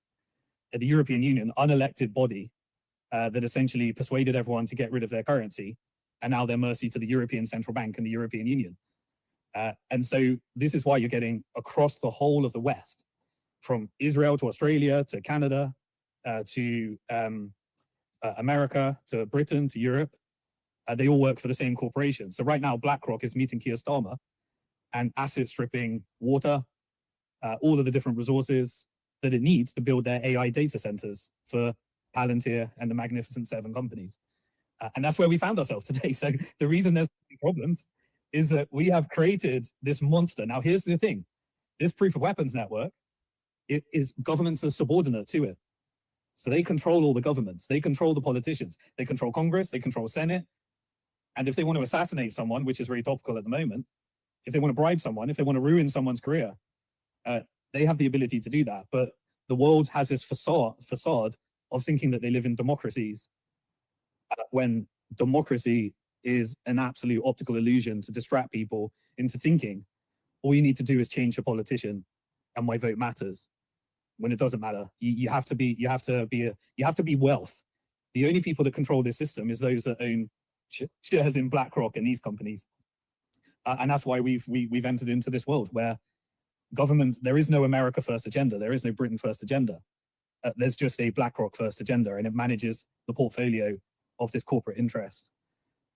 And that's what I call the proof of weapons network, which is why I love Bitcoin, and why as soon as BlackRock engineered Operation Choke Point 2.0, I took it upon myself to try and stop people borrowing against their Bitcoin, holding ETFs. And treasury companies is such a psyop. Like, strategies can end up with over 1 million Bitcoin, and it won't be nationalized. But clearly, once you are as important as Michael Saylor, you are an asset for the proof of weapons network. Like, there's no avoiding that. Trump is an asset, Keir Starmer's an asset, Macron's an asset, whatever, Elon Musk is an asset. If you look at even all the corporations, like, just look at any of these technical companies, all their technology was created by the military industrial complex. And then the investment bank gave these, oh, you can be an entrepreneur and pretend you created all this stuff. But you got to bow down to our agenda, which is Elon Musk and various other entrepreneurs. You have these fake entrepreneurs that were given all the technology, and it was stolen from American money, handed over to a company, and then you have to give all these back doors to the NSA, the deep state, so that essentially you privatized and financialized all of the national security apparatus, and they control the game. Governments are just absolute patsies at this stage for printing money, giving everyone a narrative that they think that, MAGA is a narrative to make people think that Trump's going to make America great again. But who are his biggest funders? Miriam Edelstein from Israel, the Bank of Mellon family, and Elon Musk. And Elon Musk is just a tool for the military industrial complex. That's why he's creating regime change after regime change through X. He's overthrown the government in Venezuela, Brazil, UK, Europe, Germany, creating civil unrest in America. This is not a judgment on his character. He is owned by this mafia network. And it is a mafia. If you look back at when it was created, you go right back to World War II, Operation Paperclip. You had what happened to all the Nazis. The Nazis were integrated into the CIA. You had the formation of the CIA. That was a partnership with the Italian mafia and the Jewish mafia. And then you had those three forces that formed the CIA and created this covert network that was funded through human trafficking, drug trafficking, weapons trafficking, and covert wars. And it's created this slush fund via the Vatican Bank, which launders all these psyops. And the politician is just there to give you a narrative. So when Trump says, yeah, we're coming after the drug cartels, no, that's the CIA. That's not Venezuela. Venezuela has a partnership with Chevron, and Guyana has the largest oil reserves, the founder of the century. And Chevron and Exxon need that, and you need to go and get some rare earth minerals. And so all of these wars are fought for corporate interests to roll over the debt-based Ponzi scheme. And now we've entered into a multipolar world order. That changes everything. You used to have to bow down to the dollar. And if you didn't bow down to the dollar, you were assassinated, overthrown, replaced by a dictator. Your country was destroyed.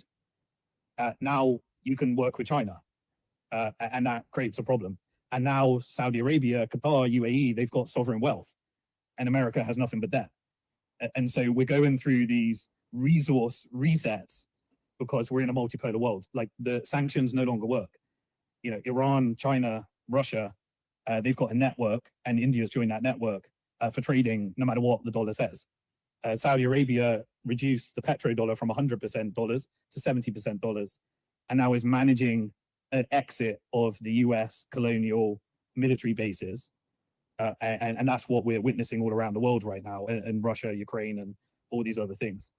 So it is a real, we're living through absolute history. And we're just patsies at the front listening to the media while they completely lie to us. And to me, the ultimate tool is to boycott the Federal Reserve by owning Bitcoin, having an asset that will outperform every fund manager, every stock, every bond, potentially gold. Gold's doing very well at the moment. Every commodity. Boycott BlackRock by owning it in self-custody. Boycott the banks by not borrowing fiat currency against it. And boycott the proof of weapons network corporations by spending local and investing in decentralized infrastructure. And so that's what I try and encourage everybody to do. because the only vote that matters is your money. And you have to have money that beats the system. And Bitcoin is that money, but only if you don't give it to them. Don't own it through an ETF. You're making them more powerful. You need to own it in self-custody. You need to run a node. And we need to fight back. And we need to become wealthy because we got to rebuy the politicians. I have very little faith that we'll beat the system, but we have got a two-tiered system and you can exit. And I want more people in there. And that's all I know how to do. Fantastic. Oh, man. You once again, you've hit on so many things that I've tried to share before, but you elaborate on it so much better. So thank you for doing that. Politicians as puppets, right? I like that quote that fiat politics is the entertainment division of the military industrial complex. Like I get so wrapped around the axle when people want to engage in political debates and commentary, like their vote matters, like their opinion matters, like their favorite politician's agenda or policy or opinion matters. Like it's all bullshit. And it really frustrates me that more people don't see through it. We know that money makes the world go round, right? What's the infamous quote, give me the power to issue a nation's currency and I care not who makes its laws. And we just are seeing that writ large at scale. So this word, and I hesitate to go here because I truly believe, so I guess I should conditionalize this by saying, I think the only actual isms in the world are individualism or collectivism. I like to refer to collectivism as coercivism because it requires coercion to operate in any form. However, I want to ask, because the way you were describing that sounded like a deep alignment between corporate power and state power, which is traditionally known as fascism, if I'm not mistaken.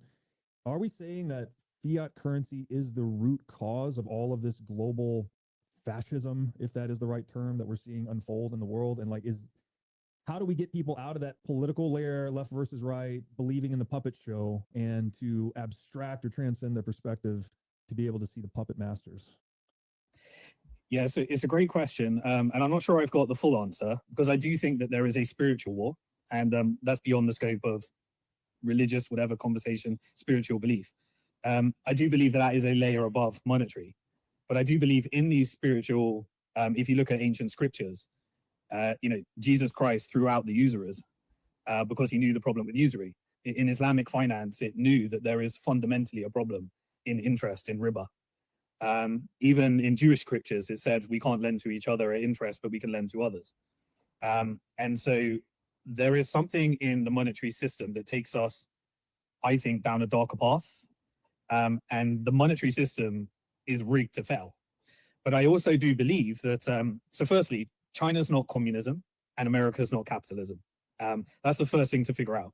The second thing to figure out is that the same lobby that controls politicians is the same lobby that controls the curriculum at universities and colleges. And so what you know at college was part of an agenda. The psychopathic alleged pedophile John Maynard Keynes that came from the British Empire in order to create the bread and wood system originally wanted one global currency called Bancor, but instead ended up as the dollar system and everybody trading against dollars and America agreeing to convert those dollars into gold.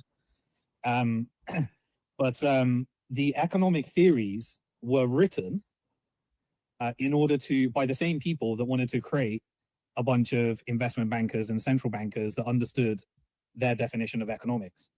And so we had, prior to Adam Smith's Wealth of Nations, you had sociology and ethics that were involved in, there wasn't a word for economics, but it was always factored into the equation of spiritual belief, as well as sociology, what's good for society. But then it forked off into economics.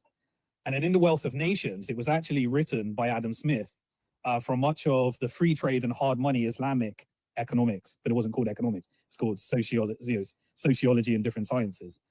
But what Adam Smith did is it took out all the ethics and said money is a group of self-interested people and you maximize your own utility with no consideration of anybody else or what's right for society.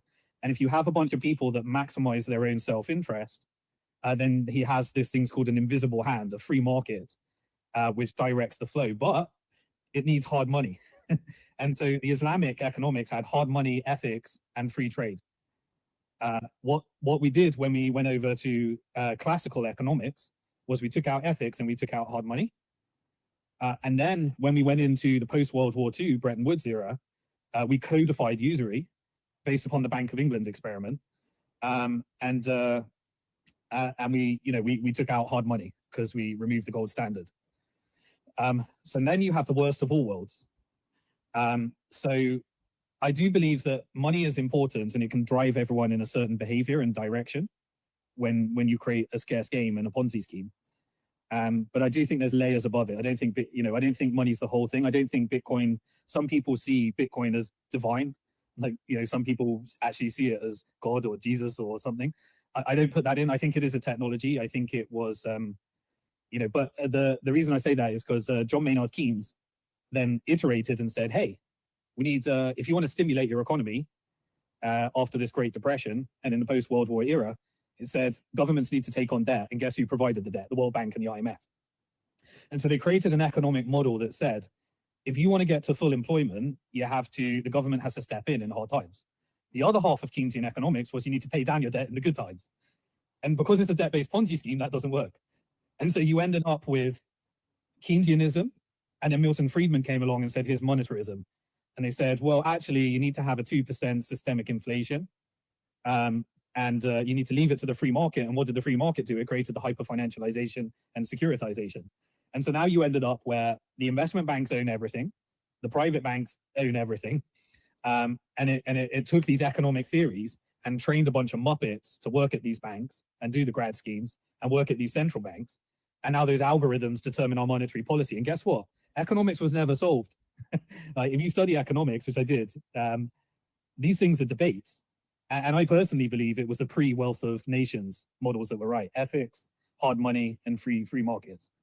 But we've ended up with a debt-based Ponzi scheme with no hard money, zero ethics, ruthlessness. The murders that are happening around the world, I would say between the Bank of England and the Federal Reserve, I would put an estimate that 200 million deaths have occurred in order to extract resources through wars that never needed to happen, that were made purely for profit and financialization. 100 wars since, 100 covert wars. South America, Latin America, Middle East, Asia Pacific, China, Japan, every country. You've had all these wars and wars and wars. That was all just to roll over the debt-based Ponzi scheme. It didn't need to happen. And so I do think that money is important. I do think that competition is highly important. When you had the removal of the gold standard and the fall of the Soviet Union, you had NATO expansion. And that brings us to where we are today. And NATO is just simply a mechanism for getting Europeans, Brits, and Americans to justify money printing to give to Lockheed Martin, General Dynamics, Raytheon, BlackRock, and Palantir. And then the CIA escalates wars that never need to happen, and then use that in order to steal resources, so that Elon Musk can get the magnets he needs for his batteries, and we can get the rare earth minerals that are needed for our iPhones. And you look at all these different militia groups around the world, whether it be Al-Qaeda, they're all funded by Western intelligence. M23, M13, anywhere you see ISIS, that's Western-funded militia that are there to completely topple a country like Congo via Rwanda, so that it can steal resources that end up in our iPhone. Like, that doesn't need to be that way. Now, in multipolarity, because there is now competition, China's coming along and say, and look, I'm not a fan of China. I lived in Hong Kong for a bit, for like 5 years, but I wouldn't want to live in China. But the model that China is following is, it said, rather than IMF destroying countries and not allowing them to compete, we've got a manufacturing base and we want to sell product to them. So we'll invest in you and lend money to you so that you can buy our products and become wealthier. So a lot of people are choosing the Belt and Road Initiative over the IMF. Other countries like El Salvador are saying, all right, I got some IMF, I got some China Belt and Road Initiative, but I'm going to build my Bitcoin strategic reserves and see if we can build independent sovereign wealth using Bitcoin. But unfortunately, it didn't build enough Bitcoin, and the IMF won. They're still trying to interfere in the Bitcoin policy because Bukele didn't have enough Bitcoin to fight the IMF. And so you have all these different, types of models. But I would say, yeah, money is an absolute, deception in its current format. China's not communism and America's not capitalism, and it is going to cause civil unrest. But there are countries that still are sovereign. So China's sovereign. There is no corporation or proof of weapons network above the CCP. In Russia, the same. The reason that Putin is the enemy of the West is because after the fall of the Soviet Union, the investment banks came in and tried to steal all the resources, and Putin nationalized the resources and said, "Don't touch it." And so then he became the next Hitler from Western narrative. Saudi, UAE, Qatar, Norway has a large sovereign wealth fund in the European region. But anyone that has sovereign wealth right now and not a Western central bank, and Western central bank, there's about 150 of them, they're all shareholders in the Bank for International Settlements. And then obviously the Federal Reserve in the US has proxy vote as the current empire. That is where, there is that battle. And so what is China doing? China's accumulating gold at a faster rate. So gold does still have a role. And I don't think Bitcoin has a role yet, but we as Bitcoiners know that it solves the problem of how do you store it securely, transparently, send it easily at scale. And in these areas where now regional blocks are forming, whether it be BRICS, whether it be GCC, whether it be ASEAN, Bitcoin is the perfect mechanism for achieving that. So I actually think that Bitcoin in the currency war ahead, and I'm predicting a big currency war, there is a currency war already with de-dollarization. I think Bitcoin's going to play a role, and gold absolutely plays a role. Central banks are reducing their dollar reserves as fast as they can accumulate gold right now. And he who owns the gold will have a seat at the table in negotiating, the next world order. Oh, I feel blackpilled. Holy shit! I don't know if I feel so discouraged in many, many years. Oh man. Well, I always wrestle with this too. That it seems to me that there's a lot to be pessimistic about in the present. But then I'd say pessimistic in the West because the fall of a region is the rise of another region. If we think about this, the global South has been oppressed by the IMF.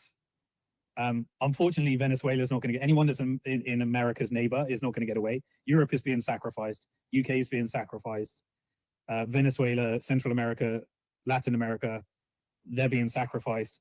Probably Canada and Mexico. America will be a regional power, and that regional power is controlled by the Proof of Weapons Network because they own all those shares, as I said.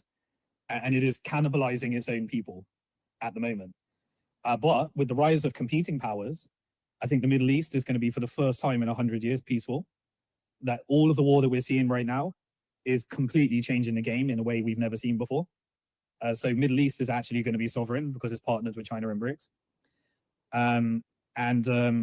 I do think for the first time in 1,000 years, Africa might be able to actually use its own resources. It's had 1,000 years of not being able to use its resources. It's just been a playground for corrupt politicians and Western consumption. So there is rising powers. I do think that it is a reset, as it were, and people need to make their decisions. But I have very little faith that the West can do what it's done to the world for so long and not have, problems ahead. And that's why people need Bitcoin in the West. Yeah, so amen to that. I want to ask, because that was two rather bold predictions you had there, right? That there would be peace in the Middle East. I would love to hear how the calculus used to draw that conclusion, and that perhaps Africa could be its own sovereign power going forward. What is driving these changes? Is this all technological, like with the shift from the unipolar to the multipolar? Like, how is it that, well, if you can focus on those two? It's all China. It's 100% China. So what happened is when the West got fully controlled by the investment banks and hyper-financialized, many people started buying American assets and European assets. So, these large sovereign wealth funds that had access to their own resources, they never securitized their oil. And so they built massive sovereign wealth. And China built the manufacturing base. And what the Proof of Weapons Network did is it started, if you look at the word BRICS, if you don't know where it came from Goldman Sachs. So Goldman Sachs came up with the idea of BRICS. And the Proof of Weapons Network is invested globally. It's a globalist, if you want to come up with a term. Its members are in the World Economic Forum. They meet at Bilderberg meetings. They're members of United Nations. They have sustainable development goals. They create ESG policies. They're the ones that created the immigration, open borders, and then closed the borders by installing Trump.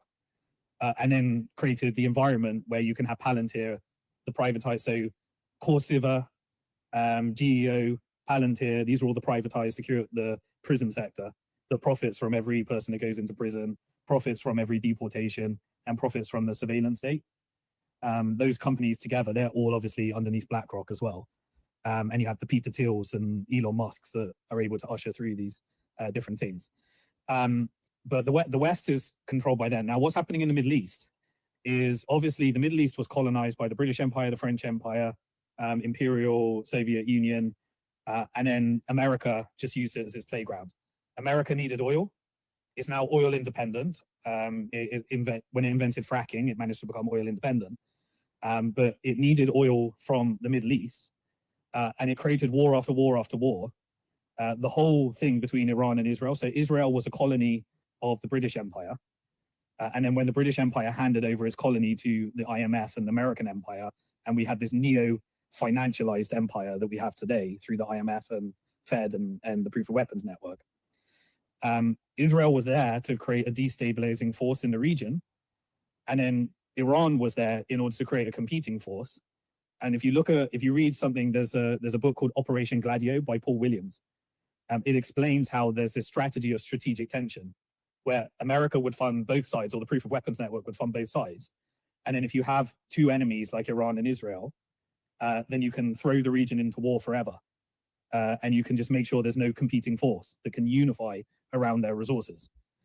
And so what's happened now is that China came along and said, right, we've got the manufacturing base, competing economy now. We don't have a Western central bank. We got a state banking system like America used to have. We have no proof of weapons network that sits above the CCP. And we've got, some people estimate 22,000 tons of gold, $3 trillion of reserves, selling its US treasuries, only about 700 billion left, I think. It basically came along and said, right, we need to protect ourselves from selling goods to America. So we're going to create this Belt and Road Initiative and build up everywhere. And so it started investing in Africa and allowing it to compete with the IMF. It started investing in the Middle East. And now China is Saudi Arabia's largest customer. Now, Trump, when he goes to the Middle East, he says, give me trillions of dollars. And so what you're seeing right now is that Saudi Arabia, whose most important customer is China, is buying American assets. And what was the model of the IMF? What was the neo-colonial model? What was the mercantile model? It was use financials in order to control stocks, shares, and resources. And so America sold off all its assets. And the investment bank, the Proof of Weapons Network, BlackRock, where did it set up its office? It set up its next office in Saudi Arabia. It started resetting the world into this multipolar world. I personally believe the tariff policy wasn't Trump's policy, it was Larry Fink's policy. And it was to drive everyone to China and make America a regional technocracy. So button up your regional, you're not controlling over there anymore. And so I think October the 7th was a false flag operation. That operation was to slowly manage the divorce between America and Israel, make it look like that's not happening, but essentially it's vassalized Israel into a toxic asset that now the GCC owns and controls, so that America can slowly retreat, but remain its MAGA narrative that it needs as we enter into this world. Why? Because China sat down with Saudi Arabia and Iran and normalized them. And ever since they normalized, they've stopped backing the resistance movements. America's still telling you that they're backing them. They're not. They retreated a long time ago, started negotiating a nuclear deal. And now the sovereign wealth of UAE, Qatar, Saudi Arabia is buying the exit of America, saying, we'll buy your assets, but you need to manage a transition out of the region. We want to be our own region now. And the change was China managed to normalize between Iran and Saudi Arabia, and Iran and Saudi Arabia, while enemies, negotiating in sync. And Egypt didn't allow for the ethnic cleansing of the Palestinians, and the GCC is now negotiated. And Israel is going to have to become not a colony for creating war for American profits, because Netanyahu works for the US military industrial complex, Lockheed Martin, General Dynamic. When you follow the money, it was there for military profits to destroy the region. Now they're going to have to be a normal state under the management of the GCC, and America's going to have to slowly retreat. And that's what I think we're witnessing right now. And so there is a controlled operations to manufacture the narrative for how to do this without America looking weak. And Trump will get the Nobel Peace Prize for the Abraham Accords and the peace agreement, but it was China that did it. It was Xi Jinping. But obviously Trump will take credit for it. Oh my goodness. Wait, so, all right. Well, what about Africa then? How does Africa rise? And this is also China. So Africa is now, for the first time, started purchasing and doing deals with BRICS. And they're working as a bloc. And China, much of its rare earth minerals come from Africa. But what the Belt and Road Initiative doing is saying, we won't do your IMF deal. We won't create a deal where you give us the resources, you get nothing. We pay a dictator to be corrupt and steal the resources, and then you steal them and send them to us, and then we put them in Apple phones and the Magnificent Seven tech companies. What China's doing is saying, we'll invest in you building your own manufacturing base. We'll allow you to extract your resources and refine your resources and build products using our inputs. And we'll have a partnership with you that allows you to actually use your resources for your population. And you don't need to buy bonds. You don't need to install a central bank. And we won't dictate what type of model you have to have. We won't say you have to have a neoliberal democracy. And so Africa is now got the opportunity to use their resources, partner with BRICS. And so you've got these areas like Sudan and Libya that are the final battles. UAE, Egypt, and Saudi Arabia are funding some of the militia there. And then there's still the Western militias that are being funded by the West, like M13, M26, ISIS, Al-Qaeda, all these various other ones. But they're being fought back. So Burkina Faso is the first region that actually managed to execute this. And now Niger has expelled the US and the IMF colonialists. Chad has done the same. And now the Belt and Road Initiative is proving not to be as predatory as the IMF.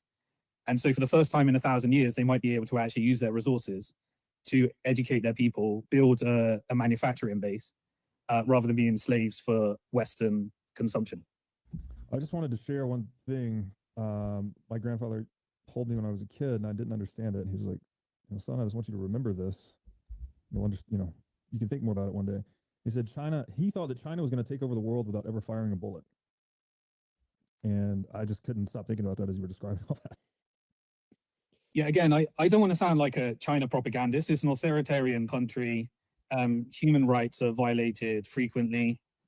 I have issues with like the re-education camps of the Uyghurs. So I don't want to, the things you're told about China. So I don't want to be a China propagandist, but I can tell you culturally, where did China come from? It came from the century of humiliation, opium wars, raping, pillaging, death, destruction. And after that century of humiliation, it is culturally in their psyche. And they said, they built the Great Wall of China to keep the barbarians out, not to colonize the world. And so China, for all I can see, is not doing the Western covert war model. I think the world's going to be a better place under multipolarity because I believe in competition. And as much as I've enjoyed living in the West, I think we're paying for what we ignored. And I had to relearn all of our history because we were brainwashed into a cartoon version of we were the good people and everyone else were the bad people. And there are a lot of bad people in the world, believe me. I'm not saying that, but nobody has been as brutal as the European, the British, and the American Empire. And it has been lies, deceit, death. What we are witnessing in Gaza right now, I've been watching it every day for 2 years. The brutality we've actually been doing the entire time. I put it to you, we never exited World War I. We've been in a continual state of war ever since. And none of it was necessary, but it's because of this proof of weapons network that backed the dollar and the pound by a debt-based Ponzi scheme and a central banking system that perpetually needed mercantile, colonial exploitation in order to build this hegemonic power that now has competition. And so I'm actually it is actually a message of positivity. The positivity is that the world's going to be, I think, a bit fairer. And I think the next empire is going to be less brutal, even though they are authoritarian by nature in their own country. They don't tend to tell other countries how to run themselves, and they don't build based upon destroying competition. The American and British Empire was all about destroying competition and not allowing any power to compete. And when the Soviet Union fell and America went to the global hegemon after coming off the gold standard in 1971, it has created something that we all need to pay for.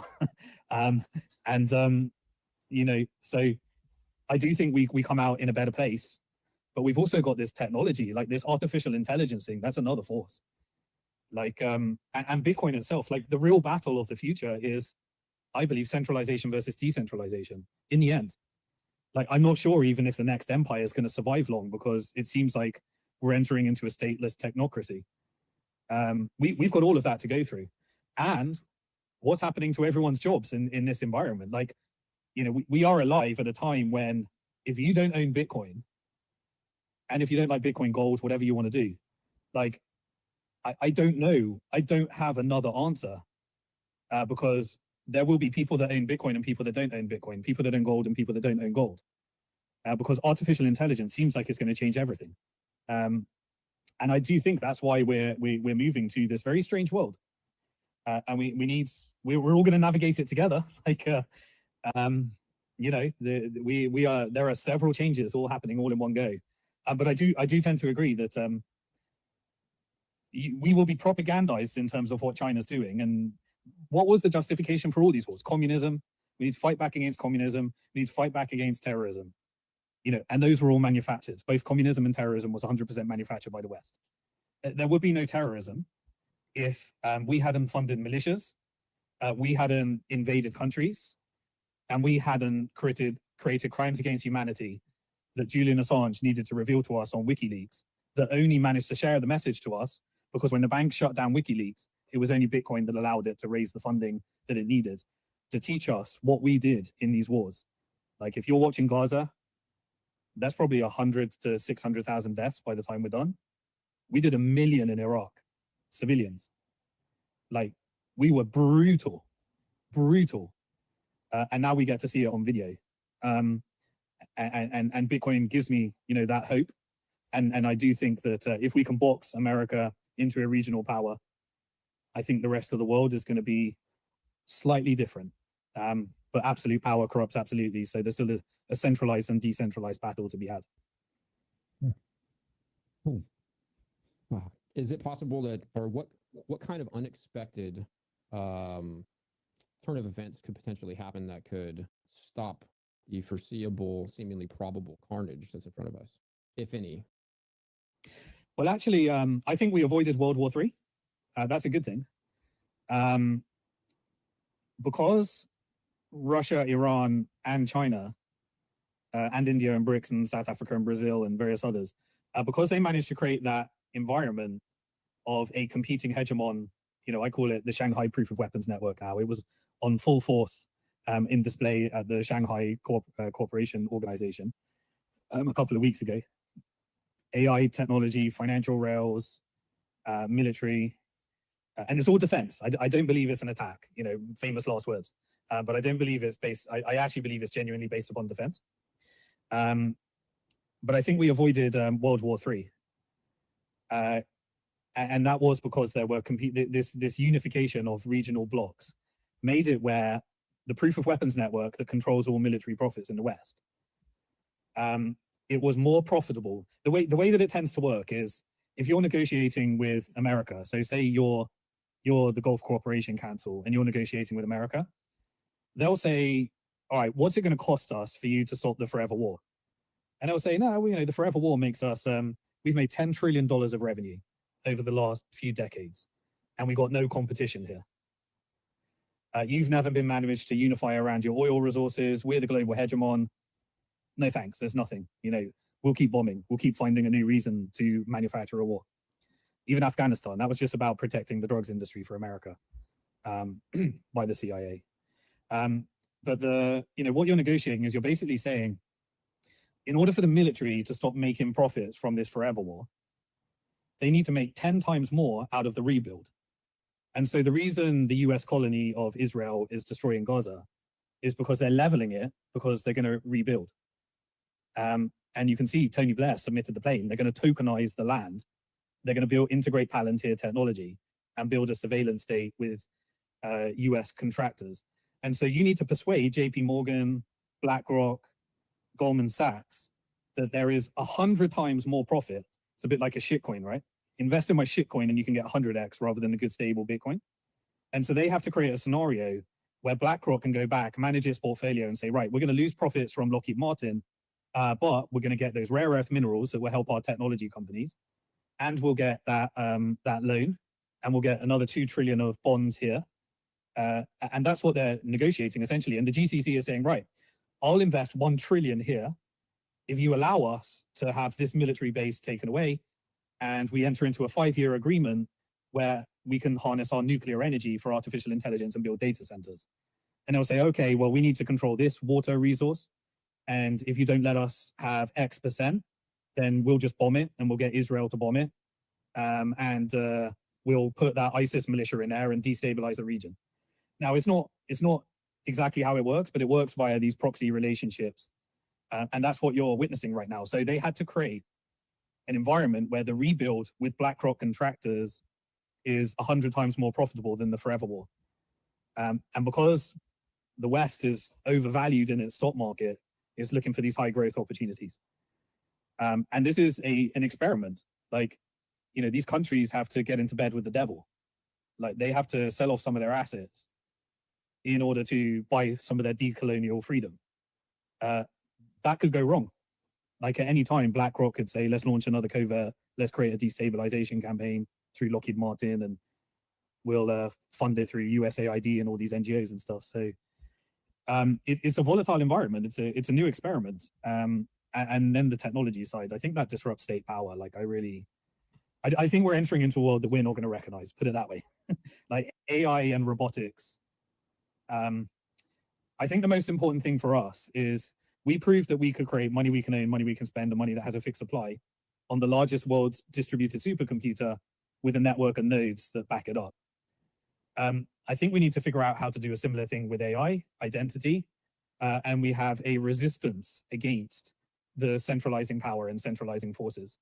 Because otherwise, only the rich Bitcoiners are going to be the ones that are able to liberate themselves, but everyone else is going to be on a universal basic income with Elon Musk's social credit score and Peter Thiel's Palantir technology, or they're going to pick China with their equivalents. And that's what the world is kind of choosing right now.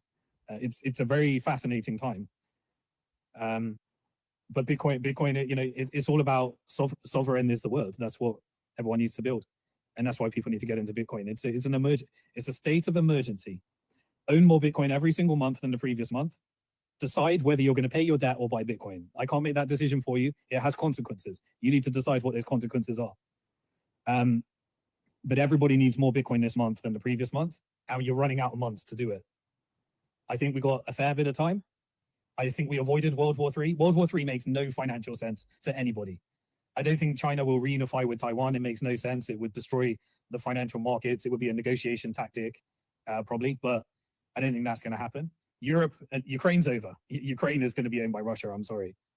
You are a complete victim of US corporate interest. Europe is being sacrificed. The immigration crisis was a destabilization campaign. And if you're not rich, you're going to be on a universal basic income. If you don't own assets, you're going to be getting poorer every month. The only assets you can own is US stocks, which are, from my perspective, making the proof of weapons network more powerful. Gold, hard to store, and Bitcoin. Your real estate is a shelter. It will probably continue to be pumped right till the end. But everyone needs to they need to decide where they're going to live. They need to own more Bitcoin every month and this month. And they need to own assets. And those assets need to be in self-custody. And then we resist. Wow. Do you think Core's push to increase the op return is an attempt to centralize Bitcoin? Since you've spoken about this battle between centralization and decentralization? Yeah, so the way that I analyze is I analyze the proximity of individual players to the proof of weapons network. So when Adam Back, someone I've got deep respect for, Cypherpunk, in the original white paper mentioned by Satoshi, but when he starts creating Bitcoin treasury companies, I know that he's going to be partnering with Howard Lutnick, the creator of Cantor Fitzgerald, Jeffrey Epstein's neighbor, that I believe was a part of Operation Choke Point 2.0, deeply connected to the deep state. And if they're, if he's involved with these people like Jack Mallers is at 21, I mean, Tether, I'm a shareholder in over 100 different companies. I'm de-investing from all those companies. I did my part because I was an early investor in many of them, including Bitfinex and Coinbase and Kraken and Bitstamp and Bitfinex and Circle and many others.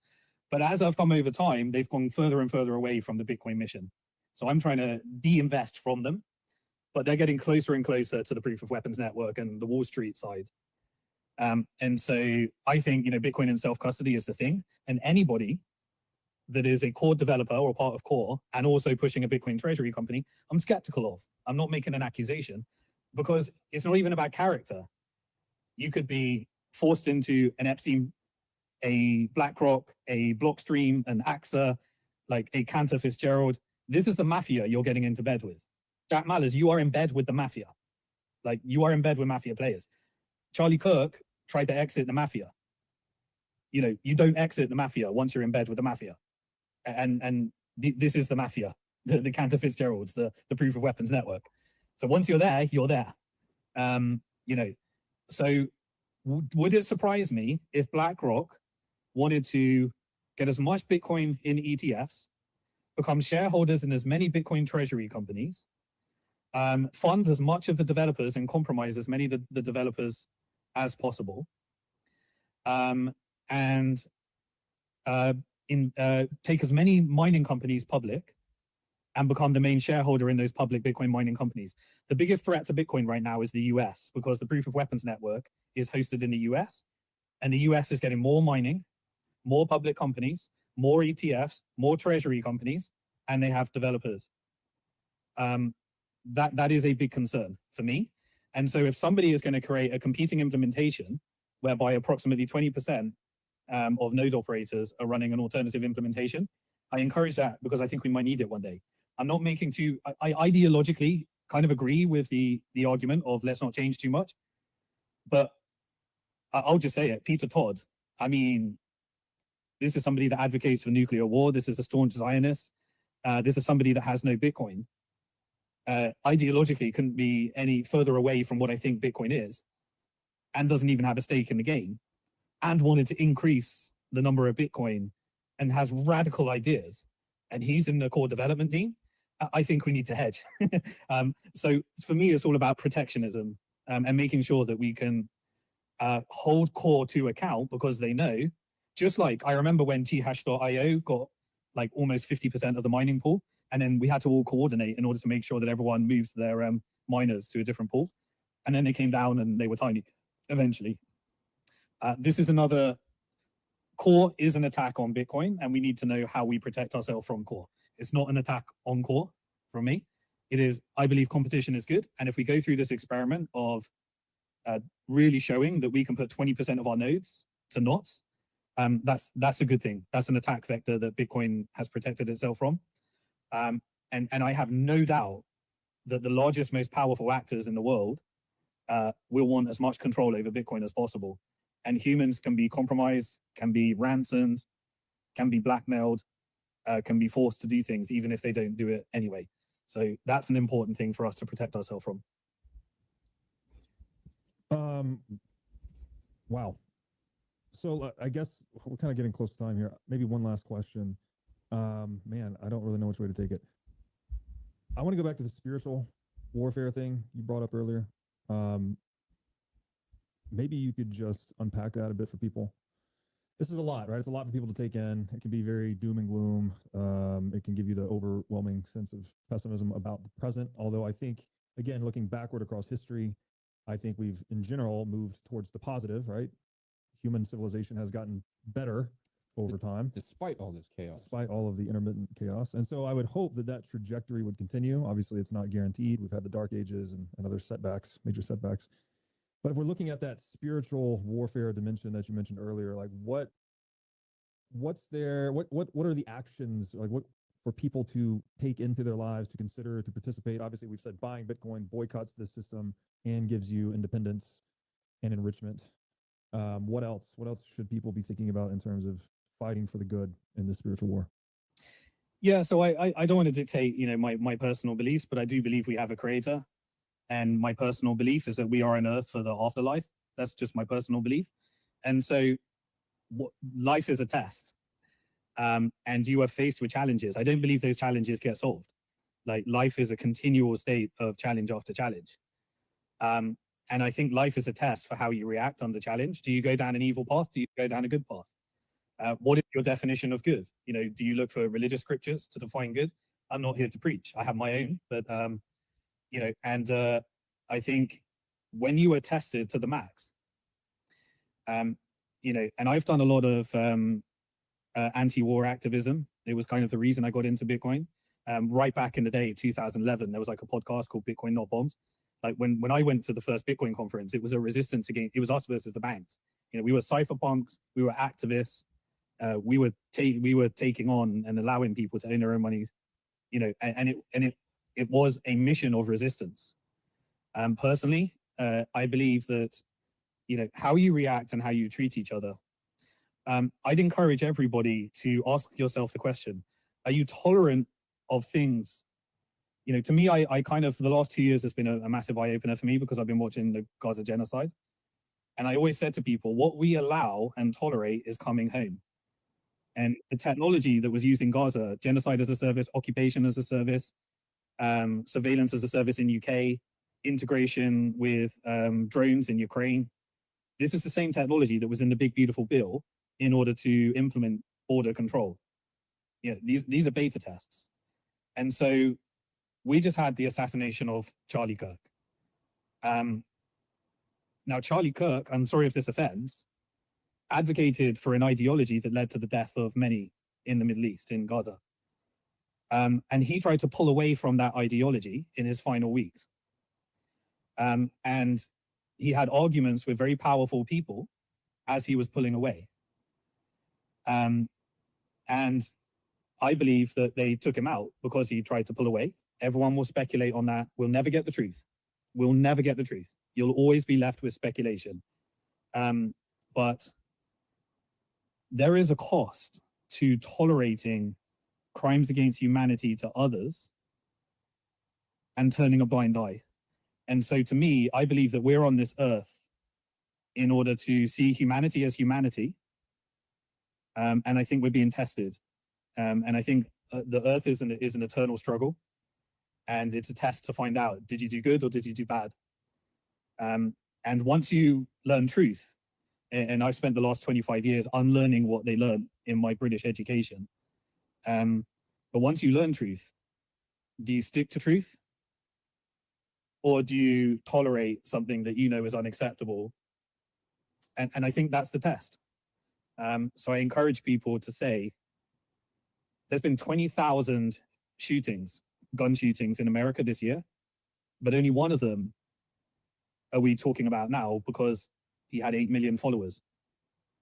At the same time, for 2 years, he advocated for an ideology that's led to the death of hundreds of thousands. We need to question ourselves on what we're tolerating, and what, are we idol worshipping? Why, what is it that we're doing? And I think people need to ask themselves this question. And the beautiful thing about Bitcoin is that Bitcoin was a blessing for me. It gave me financial independence I never imagined was possible.